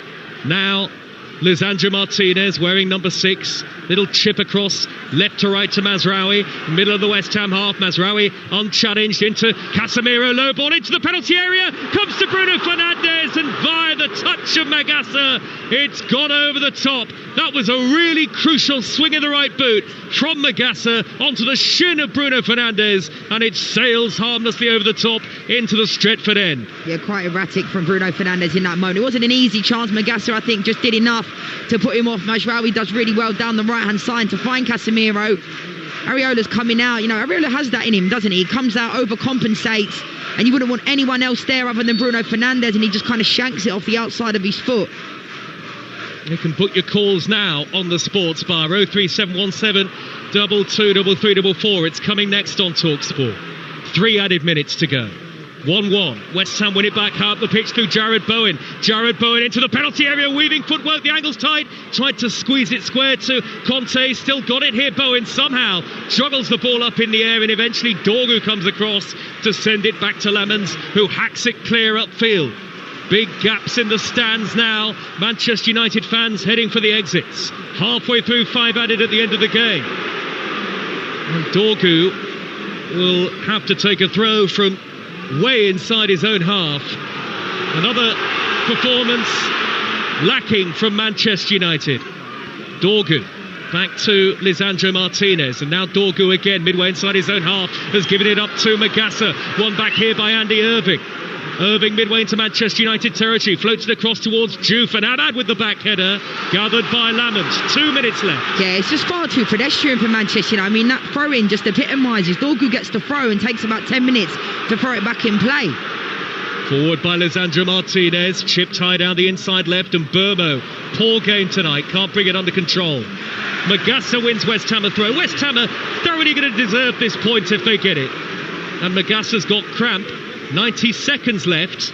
Remember, you will hear from Ruben Amorim and Nuno Espirito Santo in the sports bar once we're done. The problem with this is that Manchester United are not playing individuals to their strengths. And Mbeumo is playing in the number 9, right? Going up against Mavropanos, Kilman. What is Mbeumo supposed to do there when there's a hit and hope ball? He's tried to control it. Like the tactics tonight, I've always spoken really highly of Ruben Amorim because I think people come after him just because he's quite honest. But tactically tonight, substitution-wise, I think he's got it completely wrong. Well, if you look at the last 5 games for Manchester United, including tonight, it will be just 1 win in 5. And that was the victory against Crystal Palace at the weekend. Forward by Laments. We've got 45 seconds to go. Mavropanos with an easy back header for Areola. And Areola will just hold on to the ball here. Surely slow the game down. He doesn't really. Belts it clear straight away. Mateus Fernandes controls on the halfway line for West Ham. Looks wide for Wan-Bissaka, who's now out of position. Lisandro Martinez having won it back. 1-1. Lisandro Martinez with a high floated ball downfield. Todibo with a back header. Bruno Fernandes was onto it, but he hits it wide. Left-footed on the volley. Not an easy shot from the angle, but that was probably the last chance for Manchester United. Yeah, lovely play from Martinez down his left-hand side. He's looked bright since he come into this game. And to be fair to Bruno, it wasn't an easy chance, but it was quite erratic in the end. It was a big ask to ask him to come, in and around the penalty spot. He makes that run and then just ends up hitting it. And I think that epitomises Manchester United's performance tonight. It's just been nowhere near good enough individually. I think the team selection from minute 1 was completely wrong. We've had the 5 minutes of added time. The referee has had a look at his watch. Andrew Kitchen. Old Trafford emptying here. And boos from some as the final whistle blows. A negative reaction from the Manchester United fans. It's a thoroughly deserved point for West Ham United, but for Manchester United, another performance at home that produces more questions than answers. I think it's fair to say, having been beaten here in their last match at Old Trafford by Everton, they are held to a draw by a West Ham team who remain in the relegation zone. Sungutu Magassa with a late equaliser, his first for the club to earn West Ham a point after the unlikely source of Diogo Dalot had put Manchester United into the lead. But for Ruben Amorim again, after the victory at Crystal Palace at the weekend, it always seems to feel like 1 step forward and 2 steps back. A familiar second half display from Manchester United, lacking in quality overall, and the boos at the end probably tell you all you need to know. A glum exodus from the home fans here at Old Trafford, but the away supporters rightly sounding their approval. Manchester United 1, West Ham United 1. Joe Shannon, thank you very much. You're tuning in to Manchester United against West Ham here on Talksport with Sky Sports. Don't forget that with Now you can stream all the Sky Sports action flexibly. You just have to search for Now Sports. So let's look back on this game, shall we, with Leanne Sanderson, who part of our team here at Old Trafford. For the positive, for all these West Ham fans that have made the trip up here, this is a great point for them after a great display. Yeah, brilliant from them. And fair play to West Ham, because as we know, the last train back to London is at 10:15. So most of them are having to drive home, or they're having to stay up here, and they've not stopped singing this entire game. So fair play to them. And I think they deserve it, West Ham. I do. But this is a really poor, tonight they were good, right? But this is a poor West Ham side, Natalie. They've won 3 games all season, and they've come to Old Trafford and at times Man United look like they're away from home. Tactically, I don't want to come after Ruben too much because people do that enough tactically. But I think he got it wrong. I think his team selection. You said this. Team selection. So what was wrong with the back team? 3, like Heaven starting. Lenny Yoro, let him play through the poor form he's been in. He's only had a couple of, the last game against Palace, Lenny Yoro weren't great. Play him. He brought Heaven off at half time. Brings in Lenny Yoro. Then he takes off Xerxes in like the 80th minute. The game was crying out for a player like Mason Mount to come on sooner. Just a bit of an injection of pace. That's what you're going to get with Mason Mount. He puts himself about. Ahmad weren't really getting on the ball. Bruno had an off night tonight. And Mbeumo was playing in the 9. Like, the list could go on, really. I just think we looked all over. Manchester United looked all over the place, Natalie. And, like Joe said, it's like Man United take steps forward. The game against Crystal Palace at the weekend was excellent. Controlled the game in a difficult place. And then tonight, it was just as flat as a pancake, to be honest. Well, for Manchester United then, it's Monday Night Football for them again as they head to Molineux. Whereas for West Ham on Sunday, they head to Brighton. But for all of the sort of good effort in that first half where Manchester United finally came into the game, then they go ahead in this game through that Diogo Dalot goal. they kind of just let it run away from them, having taken control of it. Yeah, unacceptable really. And like I said, West Ham came here. I got to give Todibo and Potts a shout out. I thought they were excellent in this game. Magassa as well, brilliant performances. But Saka, I mean, he had an unbelievable game. I still think he should have got a second yellow late on, taking nothing away from how amazing he was. But like, West Ham could be really proud of that performance. You look at Manchester United coming up against Wolves next Monday.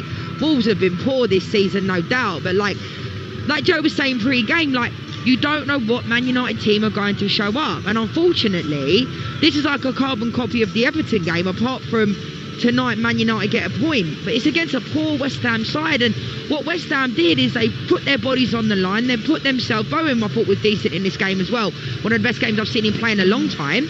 But yeah, Man United were just really poor, Natalie. Like, I'm so disappointed in the performance individually and tactically. It was just all over the place. We spoke at half-time about actually the positives that Nuno Espirito Santo would have taken from that defensive side of things for West Ham. And you've already mentioned with Manchester United and Ruben Amorim not making significant changes at the right time, like a Mason Mount. If you look at the shots on target for United, which was the same as for West Ham, just 2 shots on target, which goes to show there is a problem of creativity in this team at this current moment. Definitely. And, you know, when Joe said that Mbeumo's Manchester United's top goal scorer was 6 and Casemiro's in second with 3, that just epitomises the lack of goals that Manchester United have. The top teams in the Premier League, what they all have is someone who can put the ball in the back of the net.